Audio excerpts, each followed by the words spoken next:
Alright. Hey guys. Hi. Hi strangers. How's everyone doing? Hi. Hi, hello. Hi. Feels like it's been forever. Again. Oh my god, so many people here. He's Serb and Gloom and Mulk. And Vin coming in with a 3-month anniversary. Vin, too bad you can't stick around. Well, thanks for showing up.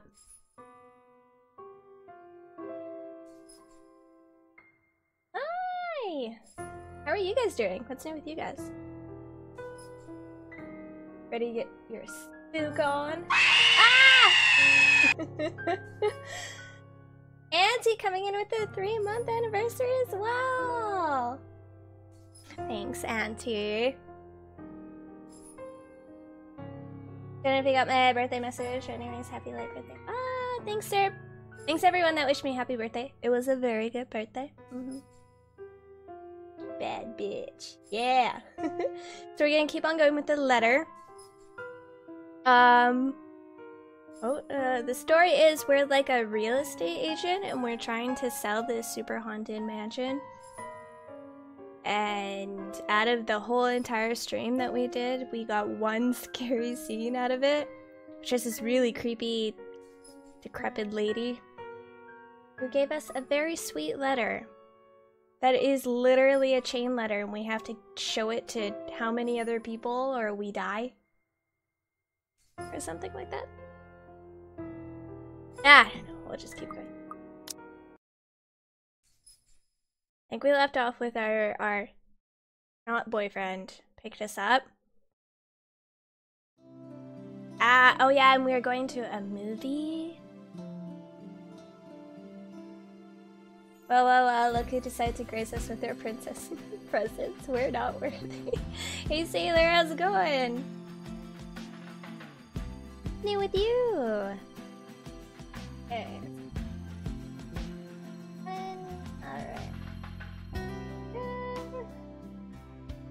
Okay.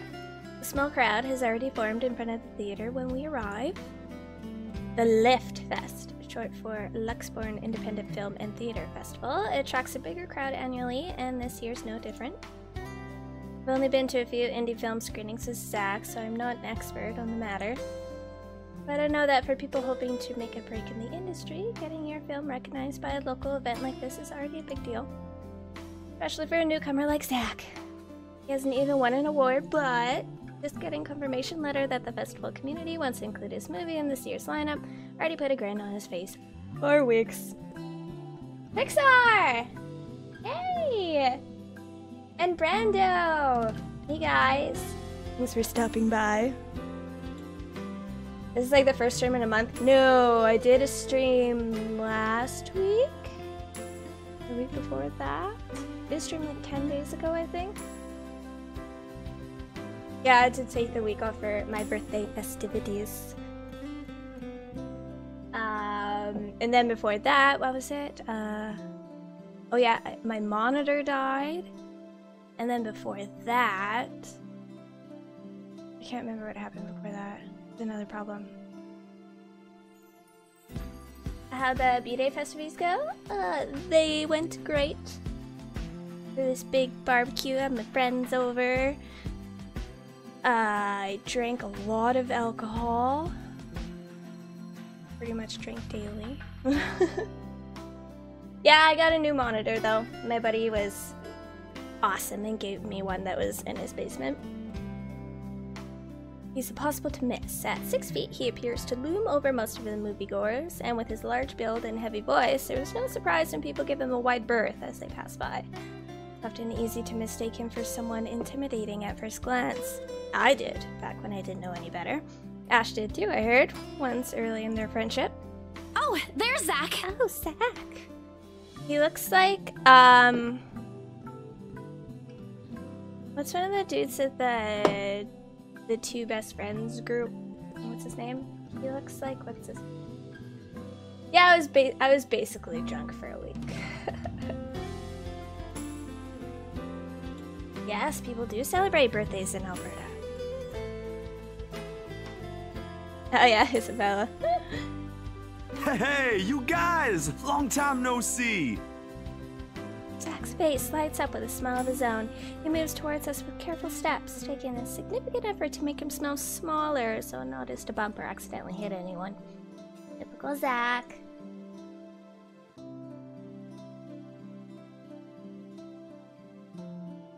Took you a week to stumble back home. Hey, Rokus! How's it going? As he nears, Ash casually raises his hand in greeting and... Sup, Z-Man, my main man. What's crack-a-lackin', my homie? The awkwardness that descends within the immediate vicinity of our small group is palpable enough. Somewhere to our left, a girl giggles, and only then do I become aware of my mouth hanging open. I'm almost amazed how Ash can say that out loud with a straight face. Almost. Considering his track record, I should be used to it by now. 6 seems to be. Yo, stop trying to act black, Ashton. And you're the only one who calls me Z-Man. There's fondness underneath his exasperated tone. If this were any other person, he'd likely be offended, but years of friendship and familiarity have made those words harmless to each other's ears. Or at least enough for both to take it in stride. It's been a while, Zach. That was very cringy. I agree. The cringe was hard. Doing well, how about you? Oh, doing good. I guess I'm glad I could stream tonight. Didn't think that was gonna happen with Twitch being down for like, how many hours? Most of the day, wasn't it? I hope you didn't get into trouble again. Not much to get into trouble lately without you, I'm afraid. I'll let you know if something comes up, though. Nah, I ended up with Chicken Down stuck on me last time I agreed. I'd really love at least this year to pass without some sort of accident happening again. Hey, I take offense to that. It wasn't that bad. You really have no idea. B passes. And then Zach laughs. Hey, I'm kidding! You know you can always count on me. A story only the two of them are privy to. Every now and then, Ash will enlist Zach's help on something. Something. A romance going on there. Becca and I never really found out what the real deal with those adventures, as Ash calls it, and both aren't willing to tell due to some unspoken agreement. She insists that if it's Ash, it's likely not something illegal like threatening. I tend to believe her on that. Sometimes. Oh well, boys will be boys. Give Zach a small wave from behind Ash when his attention eventually turns to me. Bella! Oh yeah, I'm here by the way, yeah. Huh? Rebecca's not with you. Is she still sick? A bit. But she's up and went to work this morning. You know she doesn't listen to anyone that's not Ash. Yes, she does. No, she doesn't. You're literally the only person she'll listen to when she's feeling stubborn. They're smoking the marijuanas. And it's true. They've known each other far longer than any of us in the group, childhood friends and all. But don't worry, Zach. She's probably on her way here now. She promised she wouldn't miss your movie. Isabella! Oh, thank goodness! Speak of the devil. Without a warning, a hand grabs me by the shoulder and turns me around. Becca! You're just in time! I have to lean back a little with the way her face is almost invading my personal space, and she places her hand on the other side of my head to keep me still. She stares at me intently, concern filling her eyes. Becca, you're squishing my face. How are you? Are you alright? I'm fine. Why wouldn't I be? Rose called me earlier. These 4 words tell me all I need to know. Since I don't have my family living close by, and the only other relative I have here works on the far side of the country, I gave my company Becca's contact number in case of emergency. Should have known Rose would call her. Push Becca's hand away from my face, so though she lets go, her eyebrows remain drawn together. Oh, no! Everything's good. Rose covered for me at work today. That's not what I'm talking about. How's your head? Oh. Fight back the urge to elbow him in place of trying to avoid Becca's hand as she tries to reach out for a said area. I do my best to dodge her, all at once moving to hide behind Zach. Sorry for using you as a human shield, Zach. Oh, it's nothing. I just slipped off a few steps on my way down. I blacked out for a few seconds and had a minor bump, but it's just that. You blacked out? It's not something to brush off. Come on, at least let me check it. It's extremely minor. You wouldn't even know it's there. Isabella, this isn't a laughing matter. Oh my god. She did look pale when I saw her. Wow. Thanks a lot, Ashton, you traitor. I'll get you back for this. Just you wait. Is Life is Strange out today? Ah, we have to play that. I'm so pumped. Becca and Bella. Yeah, I wonder if they did that on purpose. Yeah, it was just a couple seconds of being blacked out. Like, it's no big deal, right? Tired from the adventure. Did you have your... Was it you that was gonna have the date, Lucas? In the park? You have that yet? What? I'm just saying it as it is. If you mentioned this earlier, we wouldn't be having this conversation right now. I'm sorry. Saw her? Yeah, they arrived together. Bella looked fine to me then. I don't know. Something crosses Becca's face, but it's gone before I can figure out what it is. She jealous? Oh, that's good. At least she didn't have to travel alone, right? At least. Good.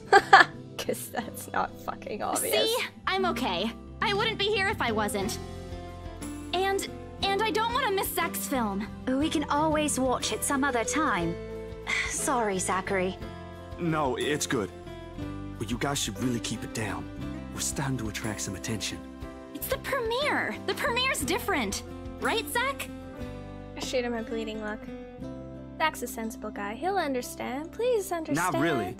But Rebecca has a point. In the end, I think it's your call. Oh, for heaven's sake! Please, Becca. I really don't want to miss it. You're not missing it. We're just moving it on a different day so we can have a... Look, you guys. Ash's loud sigh unexpectedly cuts through the conversation. He's pinching the bridge of his nose as he speaks, something he usually does when he's getting impatient. If she says she's okay, then there's nothing we can do about it. It's not like we can stop her either. Besides, she's still acting like the same old Isabella to me, if she can still run around like that. Why are you taking her side? Oh, she's jealous again. Becca has the worst voice I've ever heard, even worse than Vanille in Final Fantasy 13. I think a lot of them have some pretty bad voices. I mean, I've heard worse. Ah, Flava! Hey! Hi, Flava! What's up with you? We didn't do the park, we had to walk down the darks. Gosh, that's where to go. Oh, and how was that? I'm not. But if she wants to watch Zach's movie with us, I'm not going to stop her. She's probably the one looking forward to it the most. Ash, that's... You, of all people, should know... Tell you what, if I notice something amiss with her, I'll take her to the nearest hospital myself. Is that good enough for you? I already know the answer before Becca voices it out. When, at last, she releases a deep breath and nods, albeit with great reluctance, I immediately tackle her into a hug. Thanks, Becca. It's always been you with him, isn't it? Did you say something? Oh, ho, ho, ho, ho. Me? Nothing. Don't mind. If you say Drama. so. Okay, guys, showtime's So close, so I exciting. think I'm gonna get us some snacks. My treat. And then let's head inside. Ooh, you're seeing her next week? Awesome, Brocus. I'm glad to hear the first date went well. Went camping recently, is pretty cool. Ah, Southern Pecan Pie 87. Thank you for the follow. Anyone here has a smaller bill? I think I do. Hold on. Oh no, she's gonna grab the note. What's this? It's already in Ash's hands before I can even react. Behind him, Becca and Zach are both giving the piece of paper an intrigued look. All three of them looked at it! No! Give it back! It's just a paper. I don't care! Give it! Damn, she pissed. Looks ancient, too. Why do you keep this around? Try to reach for it, but he holds the paper way above his head. I've never been particularly sensitive about my own height, but right now I really wish I had that advantage over him. Don't open it! What's the big deal? It's not like it's a love letter. I don't see any reason to... Hold on a second. This is. isn't it? No. Even if it is, it's not for you. Okay, now I'm curious. I'm telling you, it's nothing like that.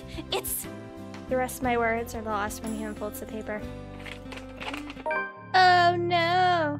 I can't breathe. My heart feels stuck in my throat, pounding, threatening to burst out. Vaguely, I note how my hands are trembling at my sides. Clasping them together doesn't do any good. They're still shaking, but I hang on to them regardless. The awful, sick weight that has taken its core in my stomach back in the open house returns full force. How do I fix this? How do I fix this? How do I fix this? Someone, please. Today is turning out to be a horrible nightmare. Send this to 5 people or else. Have 5 people looked at it already? Oh yeah, I think so. Well, that's interesting. Guys, I think we should listen to Bella first. Aren't you a few days early for Halloween? Ash waves the paper in front of me, giving me a fleeting glimpse of its contents. I don't need to see. I don't want to see. The letters, the words, every stroke written in blood is already embedded in my mind. Maybe I should have just thrown it away when I had the chance. That way. It's not a prank. Makes all of them stop. Even I am surprised with how steady my voice is. What did you say? Not a prank. You been listening to Vaporwave? Or Vaporwave. Vaporwave. Is that a genre as well? Take him in the nards! I would have done that.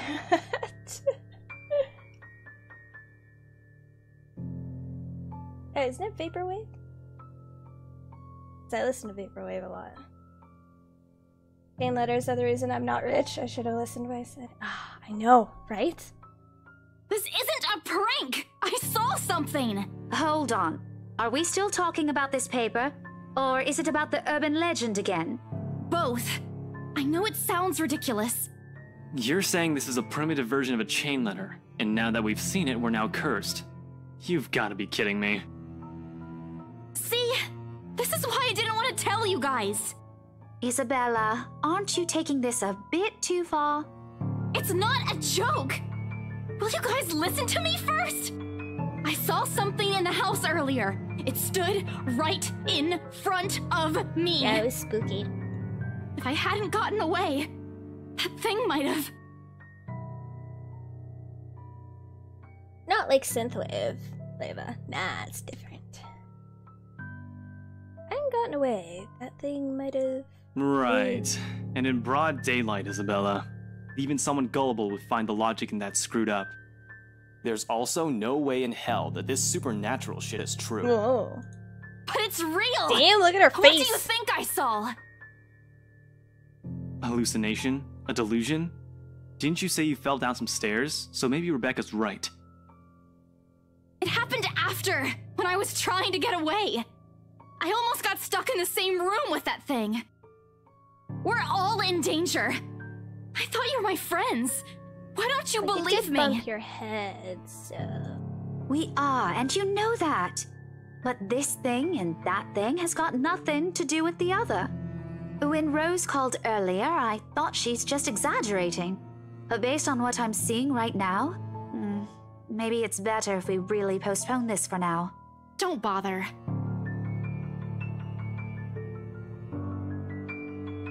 Without another word, I snatched the letter out of Ash's hand and stuffed it back in my bag with more force than necessary. I'm tired. I got cursed, saw a ghost, probably lost a sale, and got kicked out of the open house I'm supposed to be hosting. My own friends won't believe me, and all of them think I'm crazy. To top it all off, there's a dull ache at the back of my head begging for a little attention I can't afford to give right now. Honestly, there's only so much a person can take within a single day. I just want to go home, curl up in my bed, and never think about today. But before I can take a single step away from the group... Guys! Zach rarely ever raises his voice, even when there's a point he wants to drive home. And hearing him take on that tone completely throws me off. Even Ash and Becca. Whatever harsh words yet to come from the argument immediately die in our tongues. Why don't we all calm down first? I'm sure Isabella has her reasons too. No need to be hard on her. And hey, ain't this supposed to be a happy get-together? We haven't seen each other for months. I'd really love to know what y'all have been up to. I only ever get to talk to Bella over chat. Please? He has a point. Ash, for all his attempts to look cool and distant, has also been looking forward to this. He even took the time to call this morning for a reminder. He never does that. Becca too, I'm pretty sure that's another reason why she got out of bed today. Yet, despite Zach's attempt to lighten things up, or Ash's and Becca's expressing gestures, the tightness in my chest remains. I should have just kept it to myself, or at least went with the idea that it's a prank. If I did, things might not have turned out the way they had. No sour moon, no bad vibes. Careless, so careless. Oh yes, because the most important thing is that you guys had a good time, not the fact that you saw some fucking terrifying supernatural creature that made you fall down a flight of stairs. Why do people always say, yeah, right, you're just making up? Clearly the person has seen something that's got them freaked the hell out, so at the very least they should... Yeah, exactly. Like, if one of my friends did that, I would at least listen to them. If they're, like you said, if they're that obviously shaken up, like, yeah.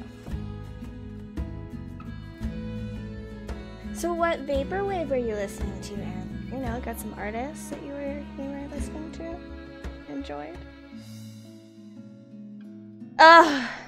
Maybe leaving is a better decision for all of us. Ooh, should we stay or should we leave?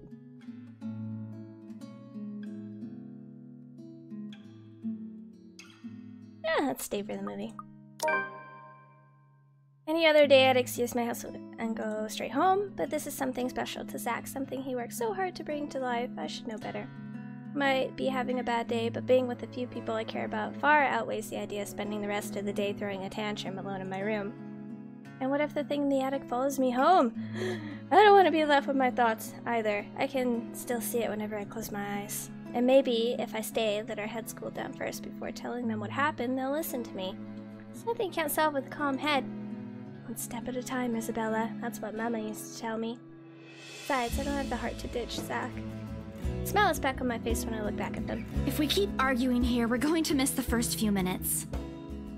Ah, George Glanton? I love George Glanton. Oh, he's so good. Every time I told people my ghost encounters and was visibly shaken, they never doubted me. You've seen ghosties? I haven't. All right, that's the Isabella I know. Oh, good. I thought for sure you were going to cry.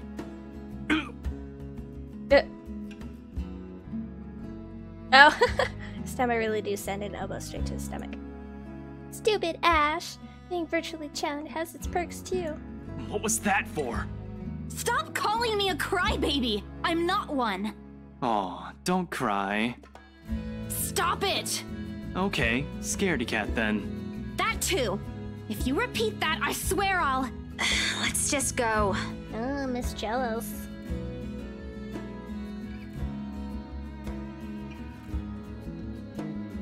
Another word, Becca goes inside. She doesn't even stop to wait for us when I call after her. Ash and I exchange looks at that, the same question likely swimming inside our minds. Something happened at school after I left. Is she having a bad day too?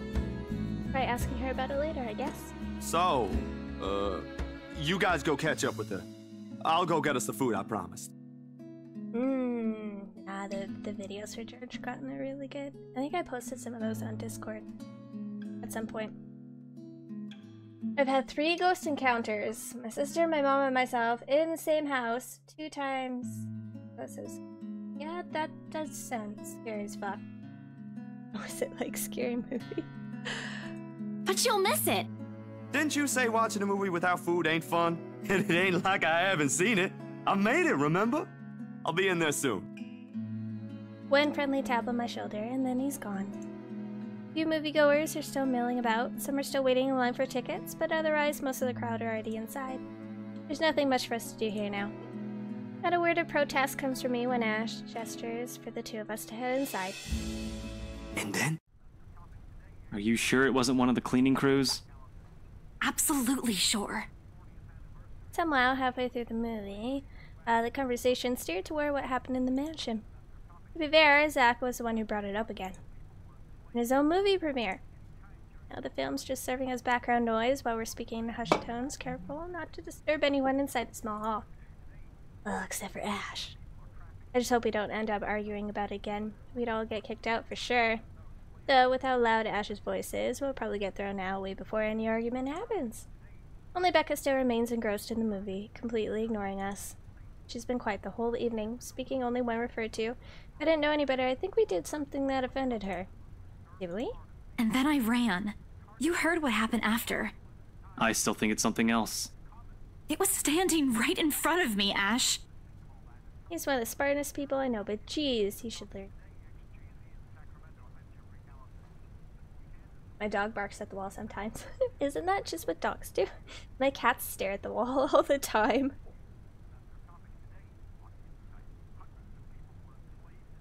There's a lot of stuff out there that gets covered up, ignored, off. I agree. Yes, didn't he say he doesn't believe in these things? Why is he in this conversation again? I heard what you said, but it's a small room. There are a lot of things someone else could have done there without your knowledge. If I could see it up close, maybe I can... I am not going back there. Ain't that a problem if you're hosting an open house? Rose does the first floor tour. I ain't sure ghosts can be restricted to one room, Bella. There are no ghosts, Zach. Stop putting useless ideas in her head. Yeah, but I was thinking, maybe all the house needs is a blessing. Wasn't it left uninhabited for years? The house did change hands over the years from one distant relative of the Ermengardes to another. None of them bothered to live in it, though, and it remained that way up until its current owners decided to sell it. Why didn't I think of that? I didn't peg you as the religious type, Zach. Going to Area 51 one day? Okay, good luck, Liam. Good luck. Nothing like that, Ash. Who knows, though? It might bring something positive to the place. That's not a bad idea. I just don't know where I could find someone. You're not seriously considering his suggestion, are you? Why not? Do you have a better idea? I know where. I could contact him for you if you want. You'd do that? Or we can find you a psychologist instead. Ha ha ha ha. There are very few times in my life I wish my was one of those. Ash, that is not a very appropriate thing to say right now. No, wait, that's not what I meant. Ethnographer. I meant ethnographer. This guy's a psychologist too, of course, if you... Ashton, if you don't stop... Rebecca knows the guy I'm talking about too. She can vouch for him. Becca tears her eyes away from the screen at the mention of her name. Huh? What? Oh, are you talking about Professor Andrew? He used to work with my parents at the university. Can you guys keep it down? Sorry, the scaredy cat here mentioned curses. Not that I'm saying this is one, but talking to him is a better solution for me than getting a random priest to bless an old house. He'll even help you figure things out, teach you a couple things, and probably put your fears to rest since this looks to be bothering you a lot. Ash might be right too. However, what Zach suggested is something I'm more familiar with. Granted, they don't believe me, they're only giving me these suggestions to put my mind at ease, but it's better than being ignored or being laughed at. I can take comfort in knowing that they're willing to hear me out. So, what do you think? During the eclipse, I was saying Lizard Men Rise! Of course you It's were. your call. We'll go with whatever you want. I don't know. Let's, priest or professor?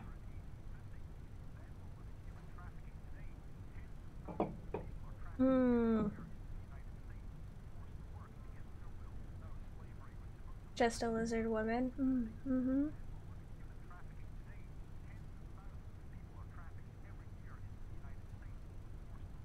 I'm leaning towards priest, just because I think that would be interesting. I mean, they would both be interesting, but...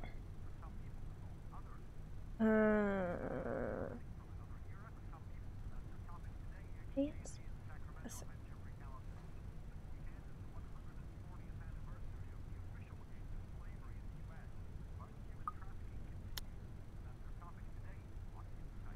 Oh, Rebecca's mad at me.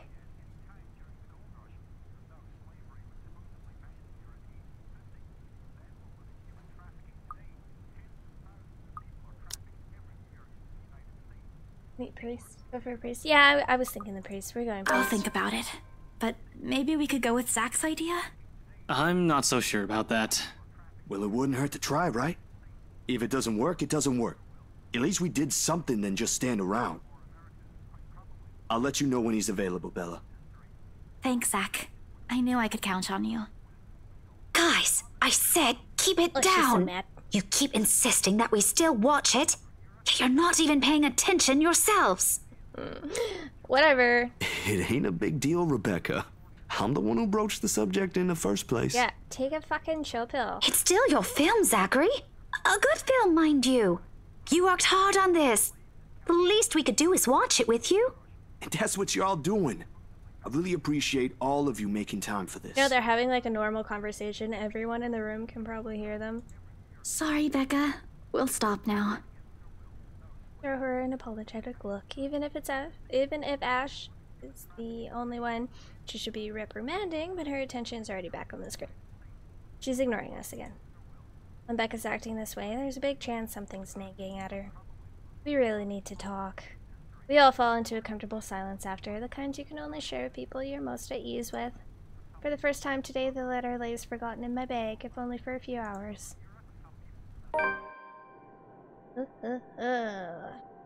Night has fallen by the time we exit.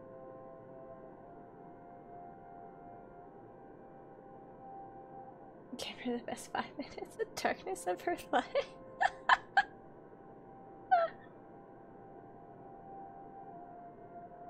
That OTV show where everyone is a lizard?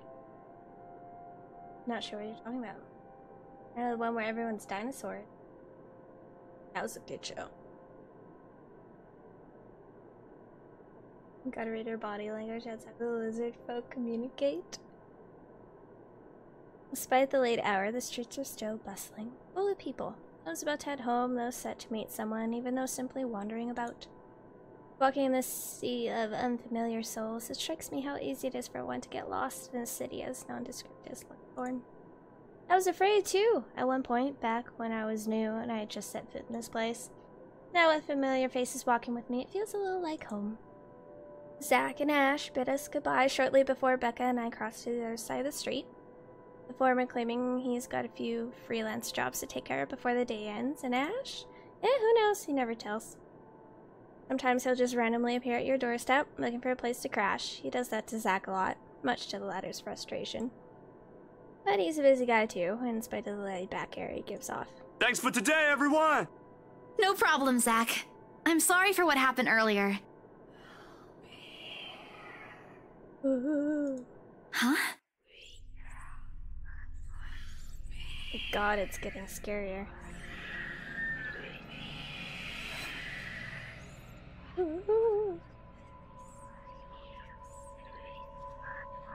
sensation. Cold, sickening, drowning, my chest tightening, breathing becoming labored. I can taste blood in my mouth, the edges of my vision blurs. In the distance, amidst the countless nameless people going about their lives, a voice reaches out to me. Pleading, even as I clench my eyes tight and clasp my hands over my ears. Whispering and whispering and whispering. Calling out.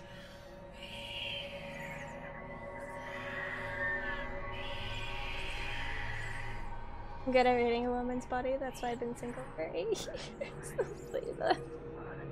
No, not me.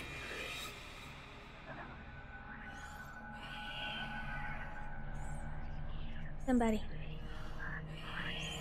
Isabella? Earth to Isabella? At her voice, the whole world suddenly snaps into place. The murmur is gone. When I open my eyes, Becca raises an eyebrow at me in question. Weren't you listening? Are you coming with me? Oh, yeah. Just... okay. Sorry, I spaced out. You always do that. I follow her without complaint, but not before sneaking a glance to the far end of the street, where the voice came from, or another set of eyes might be staring at me. Nothing. There are only Zach and Ash watching over us as we head back to where Becca parked her car. If I'm expecting to see something or someone there, I try not to let it show. I try not to think the tiny pinpricks of fear crawling at the pit of my stomach. See you guys some other time. Yeah, see ya! Another glance, and with a final wave, we go off on our own ways. I don't know what I saw, I don't know what I heard. I don't want to know. If this would help me sleep, if this is what would help me sleep at night, what would get back that normalcy, then so be it. Okay.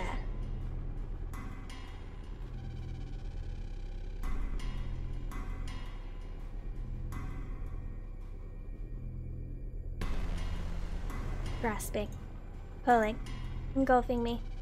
The ground caves in, and without warning, I'm falling. Oh, it's our house! Underwear on the floor, lots of new— oh my god, she just lives off noodles.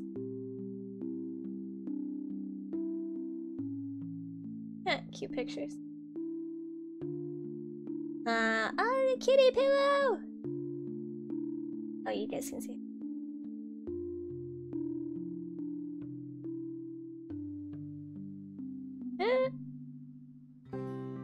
For an instant, it doesn't immediately register where I am.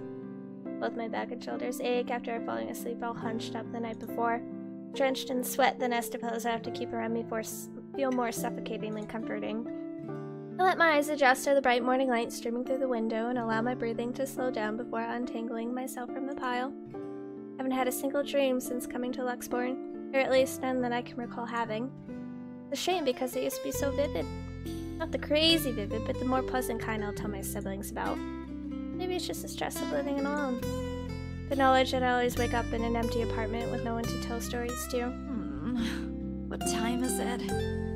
Habit forces me to look over at the clock, even with the soreness weighing heavily on my shoulders and the compulsion to never leave my bed for the day. In a heartbeat, I'm up. Oh man, of all the times to oversleep! Towel? Towel? Where's my towel? I don't know, your house is a fucking mess. Maybe you should clean it. Merely, it's a weekend. There's an unspoken rule that entices 2 extra hours of sleep.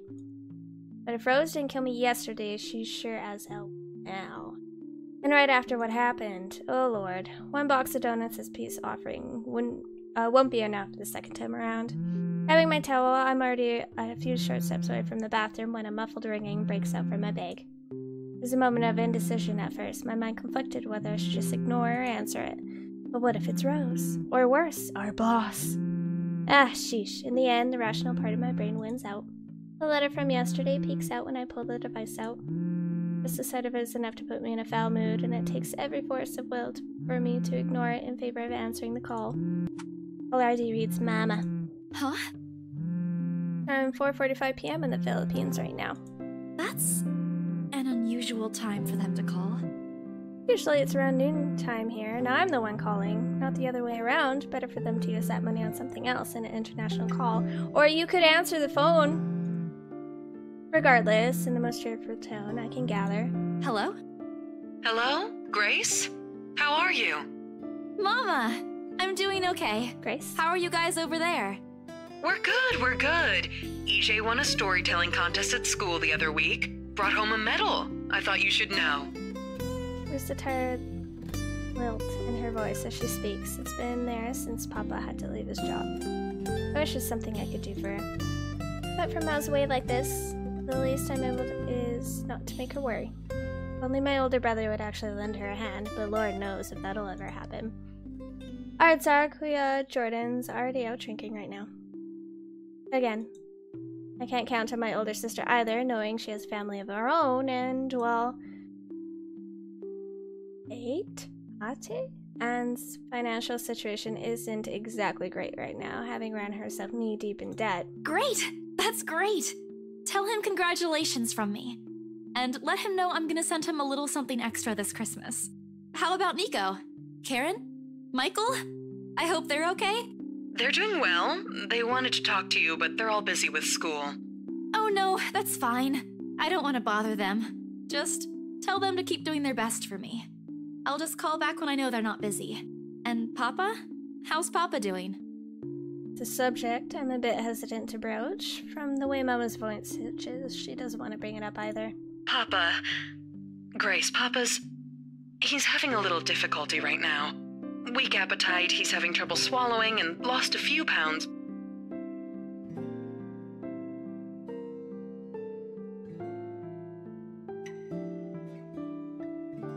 Yeah, the kitty with bat wings is so cute.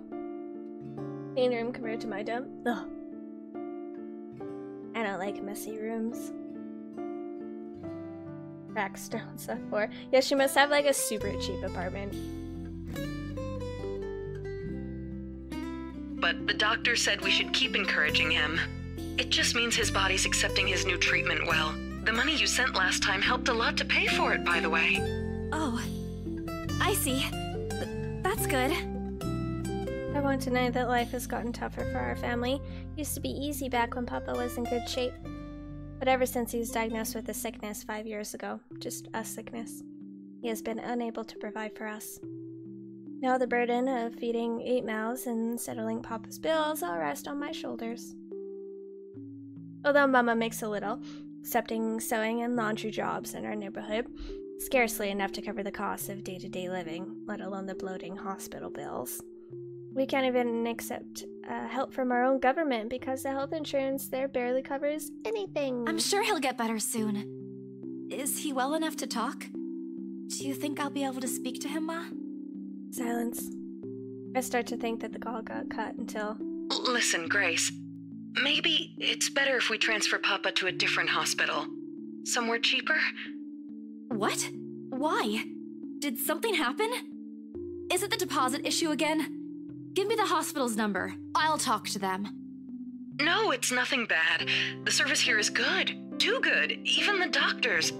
But I'm worried you're working yourself to the ground because of it. Mama, we've been through this before. I want the best for Papa. And don't worry about the bills or the medicine, or me for that matter. I can handle myself. Everything's going well here. In fact, we're about to close a large sale. Hopefully.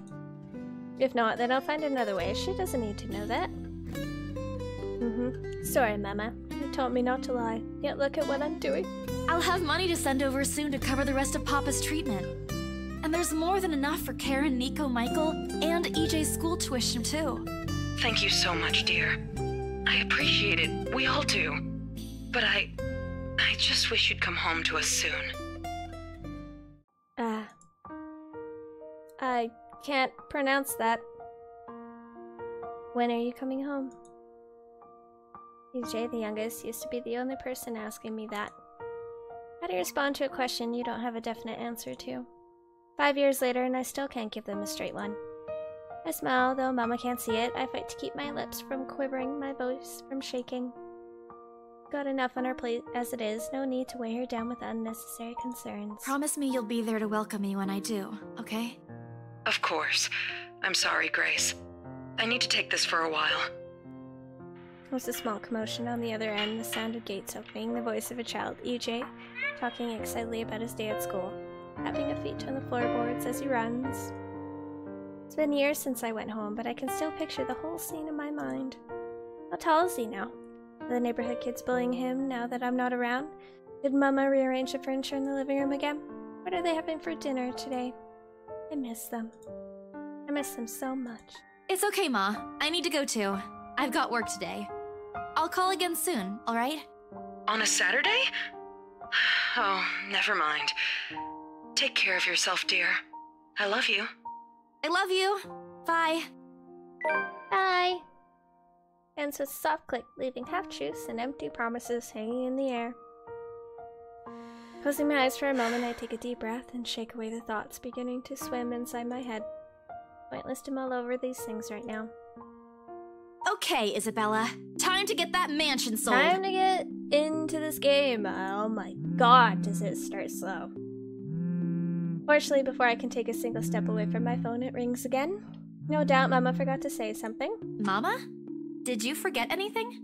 Excuse you? I'm too young to be your mom. Are you still sleeping? Hold on, never mind that. Get yourself in the office. Hurry! Office? What about the open house? Oh no. Is it Sir John? Did he hear about yesterday? Am I in trouble? Oh god, oh god, oh god! I'm gonna get yelled at, aren't I? What do I do? I'll buy you an extra box of donuts. No, it's nothing like that. Will you calm down? Get yourself here, all right? I'll tell you everything then. telltale din of several feet shuffling against the wooden flooring and an indistinct yelling in the background before Rose cuts the connection. That isn't in any way comforting. That's enough reason for me to hastily discard my phone and finish my shower in record time.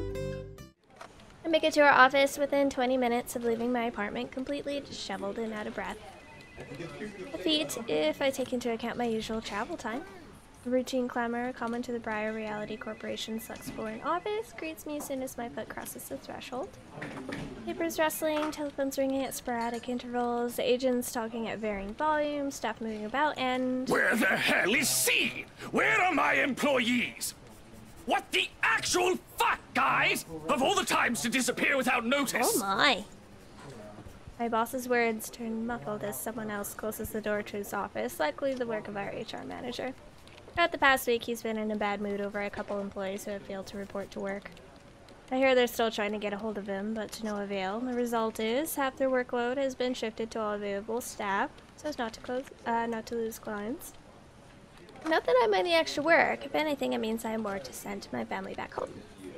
Although the rumors of the branch closure circulating because of this is, indeed, a bit worse.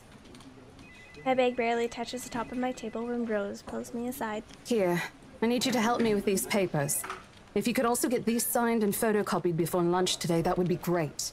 One after another, she thrusts a bunch of paperwork in my hands without explanation. She just explained. A page flutters away from the top of the pile, and I lean down to pick it up, my eyes scanning the top of the page as I straighten. Purchase and sale agreement. Rose simply gestures her thumb in the direction of our visitor lounge when I tilt my head in question. There, seated on the sofa and looking completely out of place in the humbly decorated room, the same couple from the day before. The Wrights. Something bubbles up in my throat. Their presence in the office can only mean one thing. They're buying it? We got a deal? She swats at my hand, tugging her sleeve, although her eyes are lit with something akin to joy.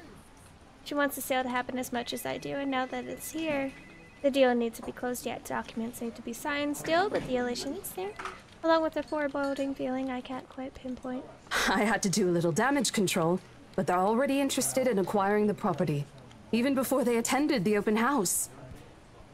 Cool boss. Wonder if he's a map or a world boss? I'd say a map boss.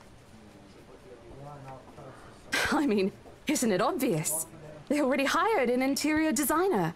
I've never seen a buyer as aggressive as Madam Wright. She didn't even try to negotiate a lower rate. One at a time, Rose. I can't process everything you're saying at once. What do you mean?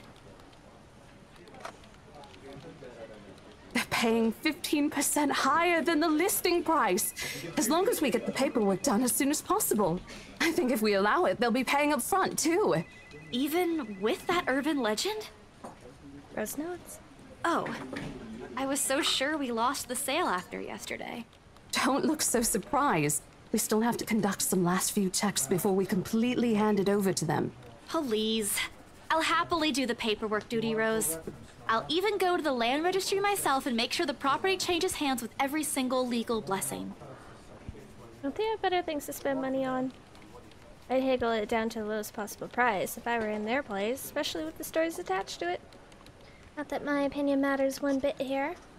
We're just their agents who are going to receive the hefty commission after all. Nothing more. Rose gives me a pat on the shoulder, signaling that she is heading back to them, and an unspoken instruction for me to follow after I'm done. It doesn't take me long to finish what work she left me. In fact, having our boss sign the agreement is the easiest, since it has put him in a better mood, to the entire office's relief. Anna calls me over the moment she notices my presence at the lounge door.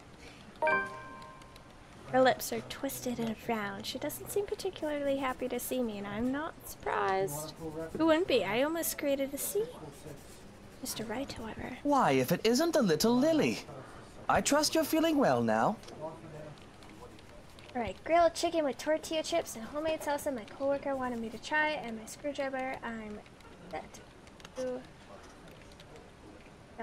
fell the fuck up. What? Not funny if you played it. Yeah.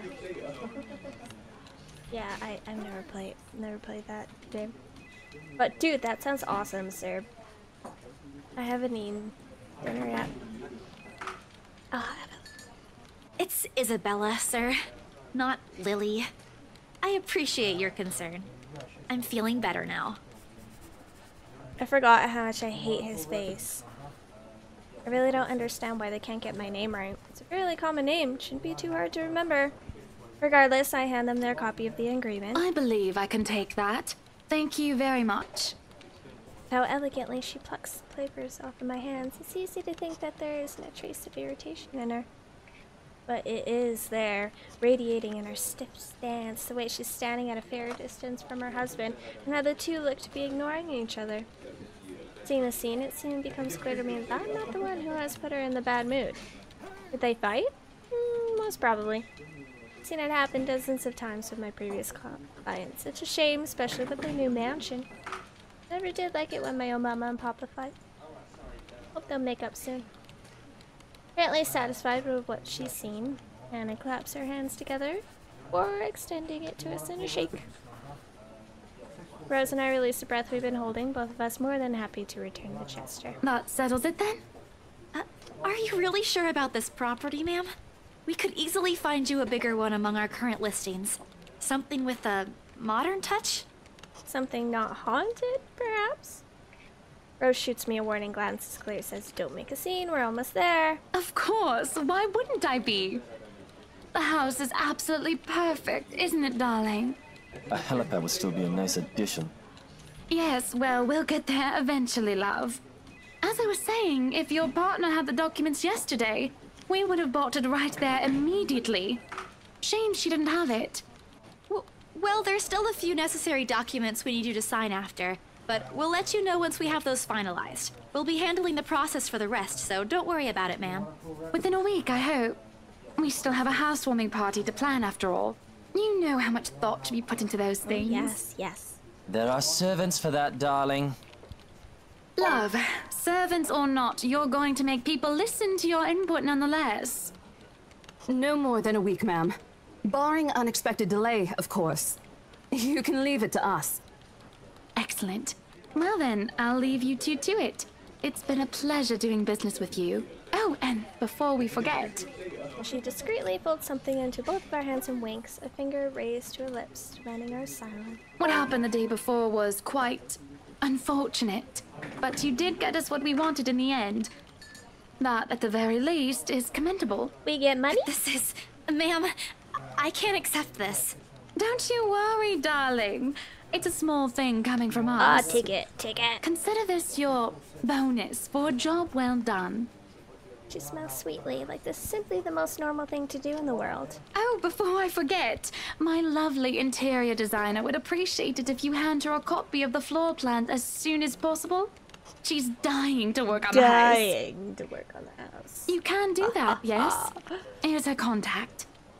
Certainly, ma'am. We'll have it processed as soon as possible. I knew I could count on you, lovelies. I hope to see you two soon so we can get this closed. Just like that, transaction over and done with. My mind's still reeling even after they left. Other agents would kill to have clients like them.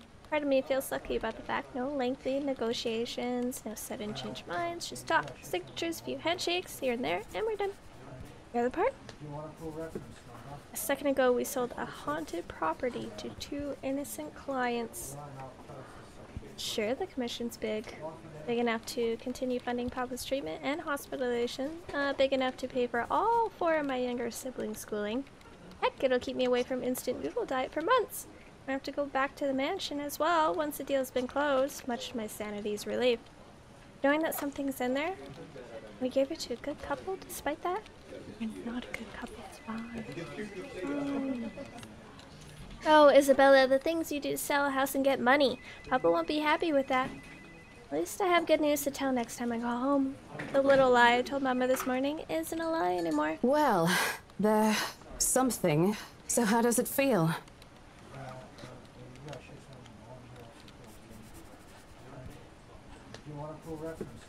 How does what feel? Your first big multi-million-pound sale, silly. I know you've been with us for years, but this has got to be memorable for you. Memorable is an understatement, Rose. Come on, show some enthusiasm. They gave us a bonus, too, aside from the commission and the other bonus boss promised. What are you gonna do with it? I don't know. Send it home, probably? All of it? Not everything, of course. Most of it. I'll leave some for my living expenses. Listen here, Isabella. I'll teach you something I should have told you before we ended your training. She slings an arm over my shoulders and leans in closer to my ear as though she's about to share a big secret. It's okay to celebrate from time to time.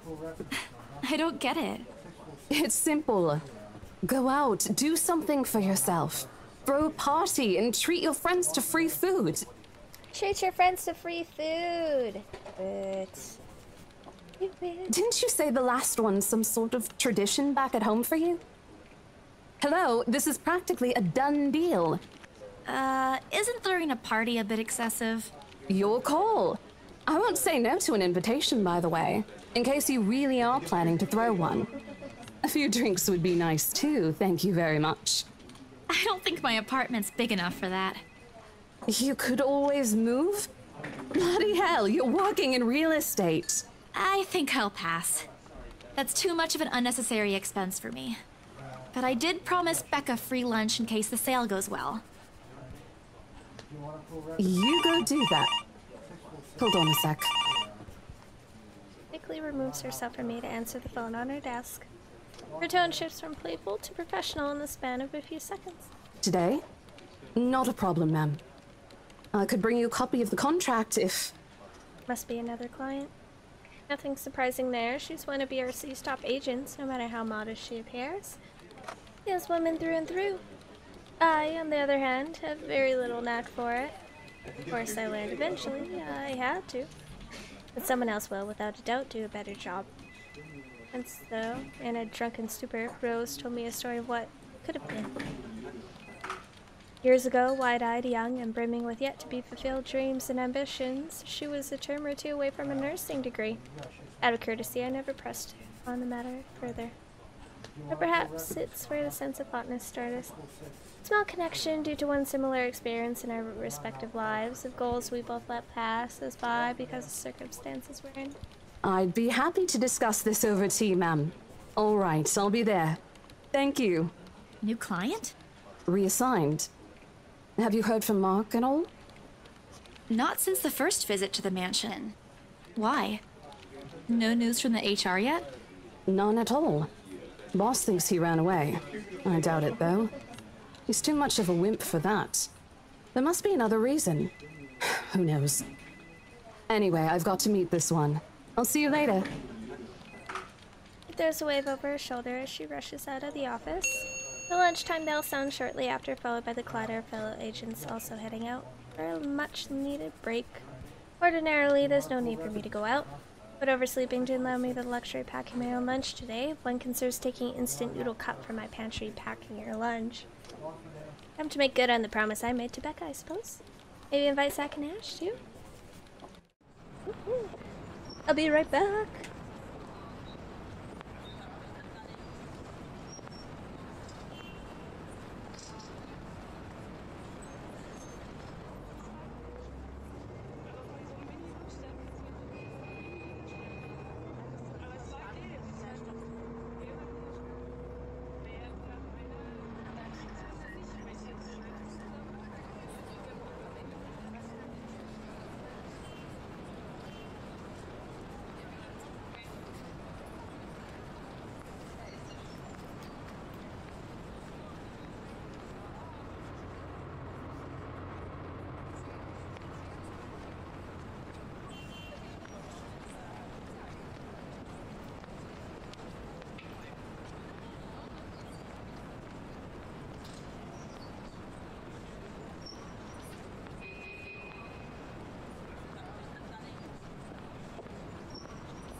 Okay, I'm back.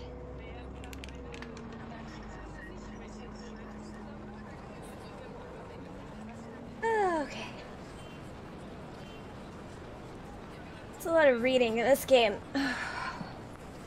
And no action.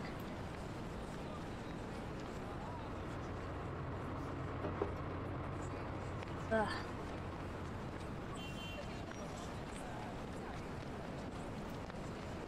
Probably gonna be a couple weeks before buying more games, pay a lot of bills. Ah, yeah, I have bills to pay. Salsa's really good, but a little sweet for my taste. It's nice and... I don't like hot. I don't like heat.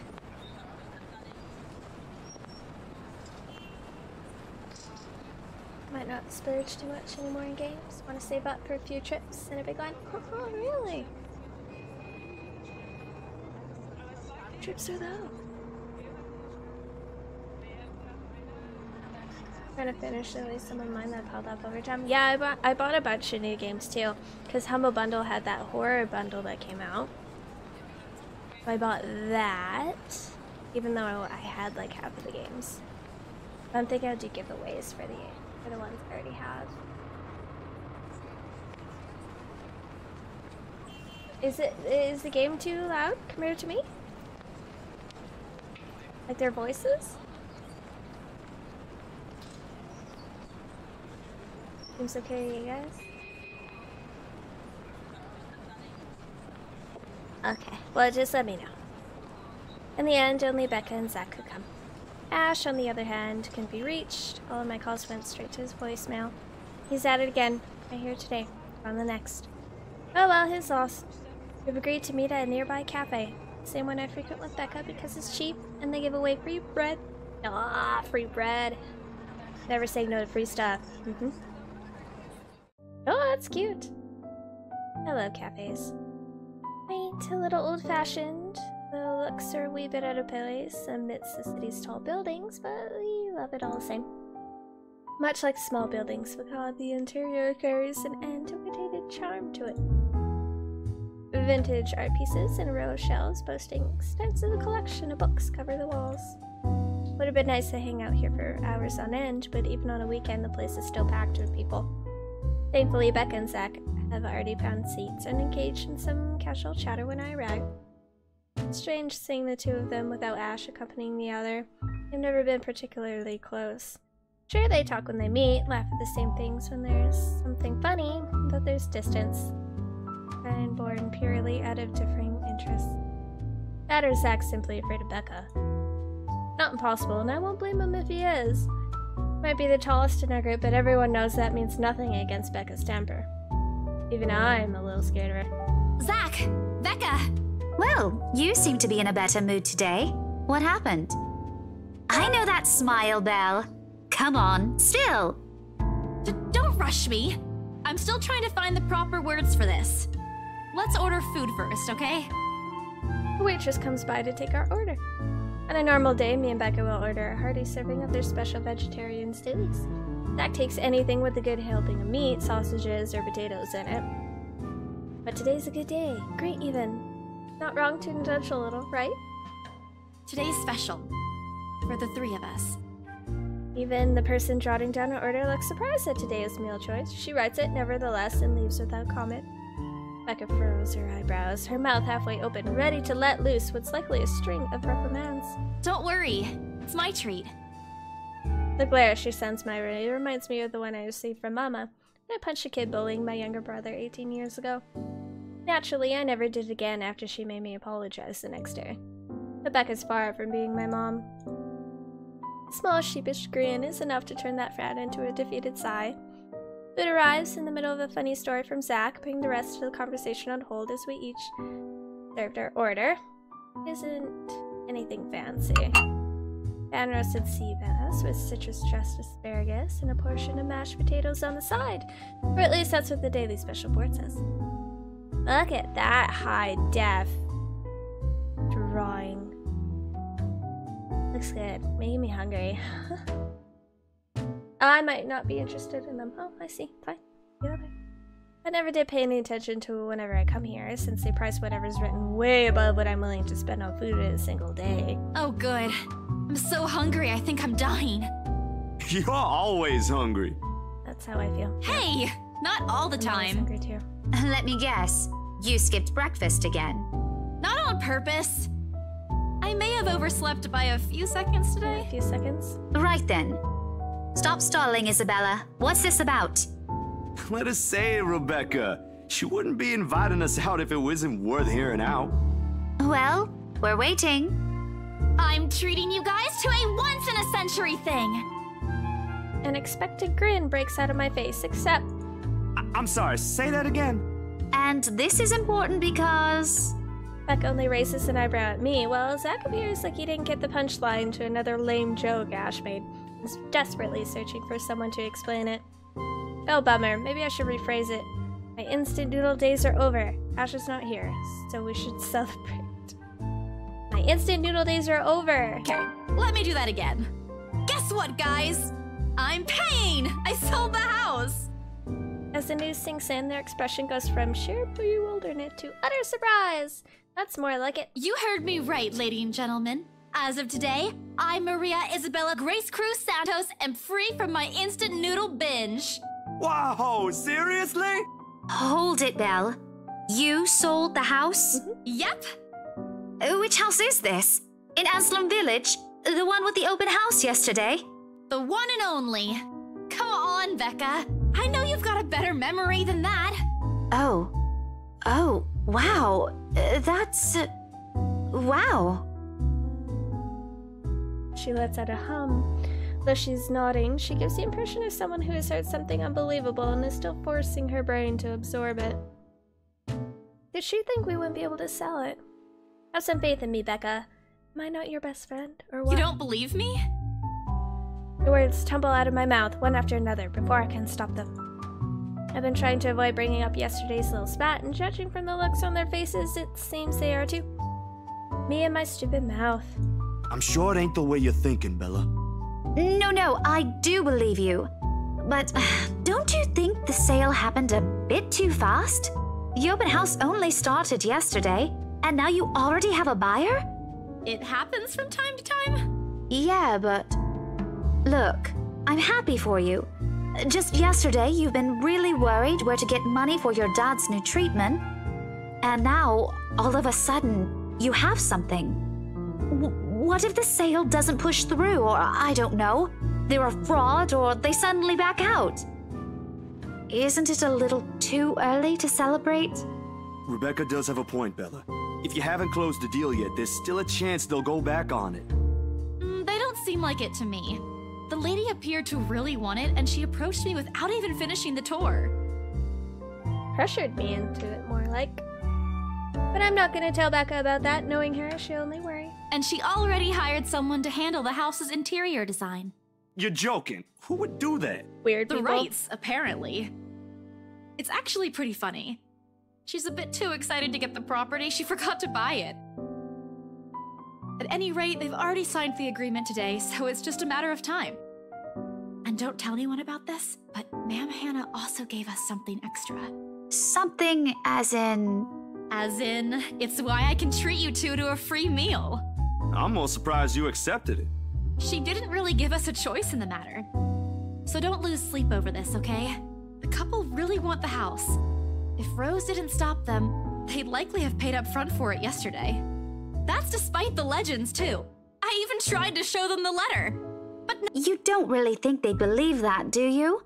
I'm pretty sure for them, those are just rumors as well.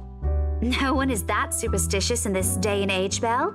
Well, there's you. Right. You know what? I'll just eat all of these by myself. I begin to gather their place to my side, the food in each, still untouched. A laugh almost escapes my mouth, with the way Zach's expression quickly changes to disappointment. Becca's hand interrupts me as I'm about to pull her plate closer to me. I'm kidding! Don't go all pouty on me again. I'm just concerned you'll get hurt if this doesn't happen. I know how badly you want to close this deal for your papa. Trips are fun, everyone needs trips. I agree. Isn't that the guide for bullies? Those ones aren't as fun. I'm sure he's gonna be fine now, though, with the money. They don't know yet. I think I'll call them tomorrow. Let them know things will be easier. Mama said this morning he's showing progress with the new treatment, too. It's just a matter of time. I allow myself to smile, genuine and unhindered. Strange talking about this with other people, even those who have known you long enough. But today, things simply feel a whole lot lighter with them here. Lunch passes in an enjoyable fashion. A laugh here, a playful jab there, but most of it is spent on catching up and telling stories about whatever keeps us busy these days. Something we couldn't afford to do the day before, taking into account what happened. Even Becca is surprisingly chatty. Is there something in the sea as we ate? Zach, though, appears less energetic. While he's far from being the life of the party, he's definitely not the type to keep quiet in a conversation with his friends. Apart from a few inputs, he's been silent the whole entire time. Becca notices. Are you sure you're not feeling under the weather, Zachary? Huh? No, I'm okay. No worries, Rebecca. Doesn't sound okay to me. It's okay. I might be feeling a little bummed out today, but I'm sure this will pass. Is it about the reviews this morning? Pained expression crosses Zach's face, and almost immediately Becca retreats in her inquiry as though the man's look is enough of an answer for her. I look between the two of them. Did I miss something? What happened this morning? Did I stumble on a big secret? That's why I don't like waking up late. You heard about those, huh? Sorry, I just happened to check on some sites this morning. Nah, it's a very sensitive topic in the first place. I should have expected it. What reviews? Becca glances at Zach, her emotions unsure, eyes asking for his consent on the matter. Although there's a small desire to keep asking on my part, I don't dare voice it out. With Zach, it's always been better to wait, let him speak on his own. Becca too, to some extent, although with her explosions of temper more common. In the end, he simply answers with a momentary shift of his shoulders, gesturing for her to go on with a tilt of his head. It's his movie. That doesn't explain anything. Stop dangling the information, Becca! Zachary, I'm not the one supposed to be telling her about this. At the end of the day, it's still your documentary. Is it something bad? Not bad per se. You guys don't need to dwell on it much. Oh my god, just say it. Bad? Listen here. I wouldn't trivialize what those bowheads wrote if I were you. They're ruining other people's jobs. Oh, okay. How her tone rises his anger, it seems like she's the one slighted and not Zach. Anger escapes me, which I promptly snap down as soon as she sends me a hard look. This isn't a laughing matter, Isabella. Some bowbag just insulted him. Calm down, Rebecca. Those are just reviews, and it happens a lot. I do not ken about you two, but calling the entire film an out-and-out dribble, you're better off watching an educational kids' TV show, and worst 1.5 hour of my life, among other things, isn't exactly a critique any decent movie reviewer would say. If you could call that a critique, did we even watch the same film? Well, maybe I keep accidentally pressing buttons. Better stick with my photography or something. If nothing else, this helped me open my eyes to what I can and can't do. You're giving up. It wasn't a question. It was just something experimental I did on my free time anyway. It's no big deal. But you worked on it for months. Doesn't look like it matters for those people. Don't say that! My palm strikes the table, sending the table on top clinking against each other. I don't even notice when I've risen from my seat. But here I am, chest heaving, looking down at him the same manner a teacher will at an unruly student. Becca's probably proud. I don't mean to yell, but there are some things people like Zach aren't supposed to say. How exasperating. He, of all people, should know. If you give up now, how do you know you won't make a name for yourself creating films in the future? It's just a review. She's triggered. Except they're pretty well-known critics. Why does that matter? They aren't the ones calling the shots on this. She gets triggered easily. Isn't that why they have a committee? Right, Becca? An amused gleam is in her eyes when I turn to her. What does she find so entertaining in this situation? Help me here, your friend's about to quit his passion for a petty reason. I'm not read what those people wrote against this work, but a few scathing words shouldn't be enough to discourage someone. I should know, after all, I'm... Failing means you're playing, Zack. Not that I'm saying it's bad. I've seen it from start to finish, and I know for myself what you created isn't something people should scoff at. I don't know anything about filming or photography. Hell, I don't have an inkling of artistry in me except for those doodles I make for class. But I know what I watched. Look at Isabella. It's not every day you see her all riled up like this. That's not true. I got riled up yesterday. Whatever I'm about to say gets lost in my tongue as a flush of embarrassment blooms across my face. It was a heat of the moment thing. And anyway, I'll be very angry with you if you quit. What about the exhibit? What exhibit? Classified information. Even if I bring you your favorite tonight? Nope, not a chance. Oh, come on! I thought we aren't supposed to have secrets. Burst of laughter. Thanks, you two. I might need some time alone to myself for a while. Just to think about things, how I'll go from here, that sort of stuff. Hey, I'm not quitting, Bella. Don't give me that face. It's no face at all, only a poor imitation of puppy dog's eyes, if you can call it that one. Promise? I'll be damned if I break any promise I make to you guys. Besides, you're right. It's too early to say anything right now. What's night ain't for another week?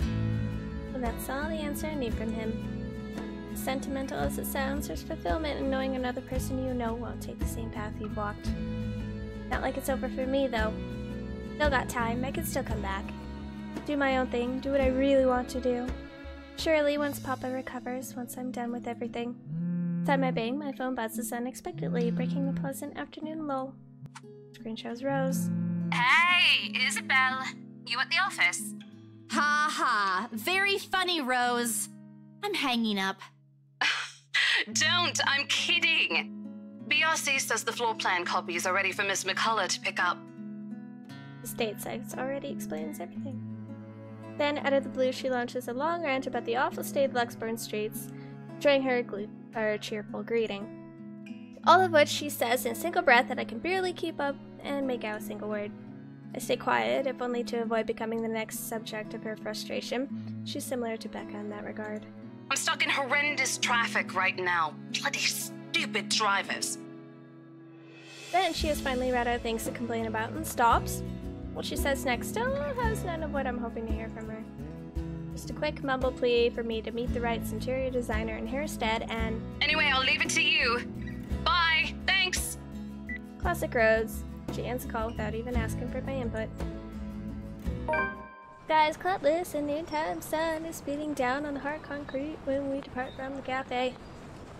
What's up with the journal? Yeah, this is just a recap. What's her whole... Jesus, her family's big.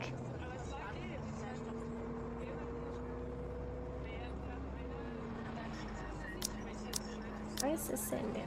How do I... Oh.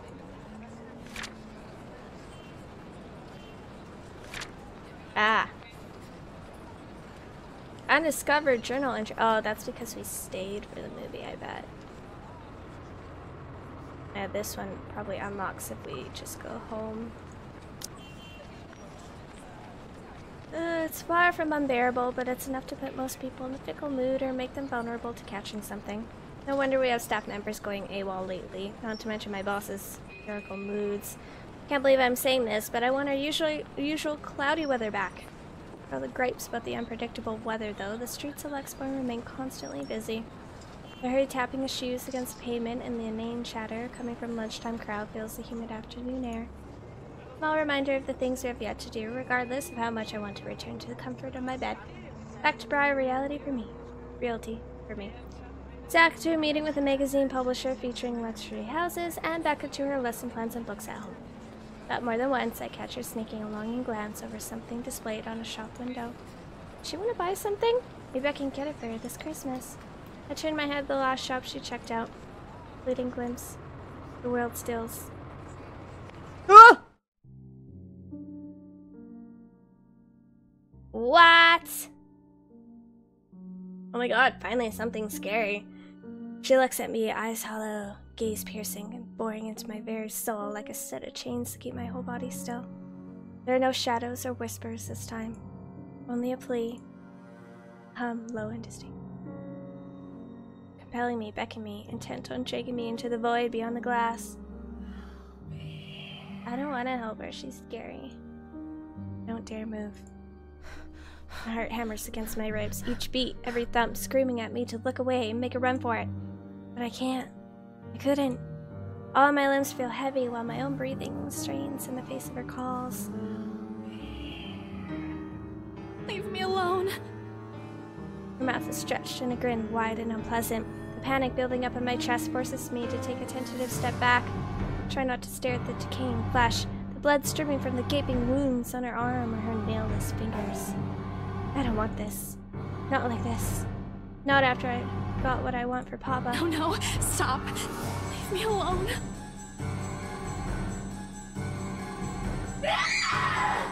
Ugh.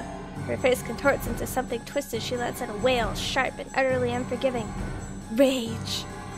It's only hatred and bitterness, as if every notion of turning away from her is an offense in itself. Please! I don't want this! Before I know it, I'm stumbling backwards, my own throat hoarse from the screams I didn't even notice already coming out from my own mouth. The back of my feet catches on loose stones, sending me sprawling on the ground. The resulting pain completely jolts me from the haze, blowing my mind. For a little while, my surroundings appear unfamiliar until Becca's face swims into my vision. A look of concern is on her face and her hands are gripping my arms tight. Even Zack appears beside himself with a wary wife stands behind her, acting as a shield against the small crowd of onlookers already forming around us. What happened? I saw a spook. Bella, you okay? My mouth opens and closes, but nothing comes out. The world refuses to form. On impulse, I sneak a swift glance at the display window. She's gone. Yet the foreboding feeling hasn't left me. My hands are shaking as I push myself off the ground, weakened limbs relying solely on reflex and muscle memory. Something icy has made its home at the pit of my stomach. I want to throw out anything to get the wretched sensation out of my gut. You are screaming, having a fit! She just wants a friend. She needs a jump. Her car went dead. Batteries go dead fast in the void. Zack, call someone! No, don't.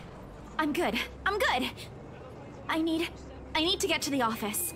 Rose, the floor plans. Someone's going to pick it up. I'll see you later. Careful. Don't stand up yet. Stay put, Isabella. Zack, you watch over her for me. I'll call for someone. I attempt to smile to put her at ease, but liquid comes off as a grimace. Gently, I push her hands off my shoulders. My knees are still trembling, but I can stand. Leave me. Stay away, far from here. Away. The humidity is stifling. Everyone's stares are unnerving, and Becca and Zack's concerns are suffocating. I want to be away from here. I break into a run. I wish I hadn't left my bed this morning. It's easy to fall into a cycle of negative thinking, with only the occasional drips of water in the sink and the whirling of the fan blades to keep me company. And a TV! A news channel on there. The room is devoid of any other light source apart from the one streaming from the hallway and the windows. Even with the clutter I've accumulated over the years, the room feels a lot bigger than it commonly is. I hug my knees closer as the group passes by outside. Loud. So loud. If only there was a way to tune everything out, to keep my head from replaying every image, every sound of her. Her screams, her awkward gait as she reaches for me, her bone-chilling smile, her pleas for enough. That's enough! A shiver passes over me. Though it's not from the hair still hanging damp against my back, nor the draft that enters the room from the windows I've left open. My gaze shifts over to the letters sitting on the coffee table. Edges flutter and wind touches it, and not easily. Help me, help me, help me, help me, help me, help me, help me, help me. Send it to 5 people. But didn't we send it to 5 people?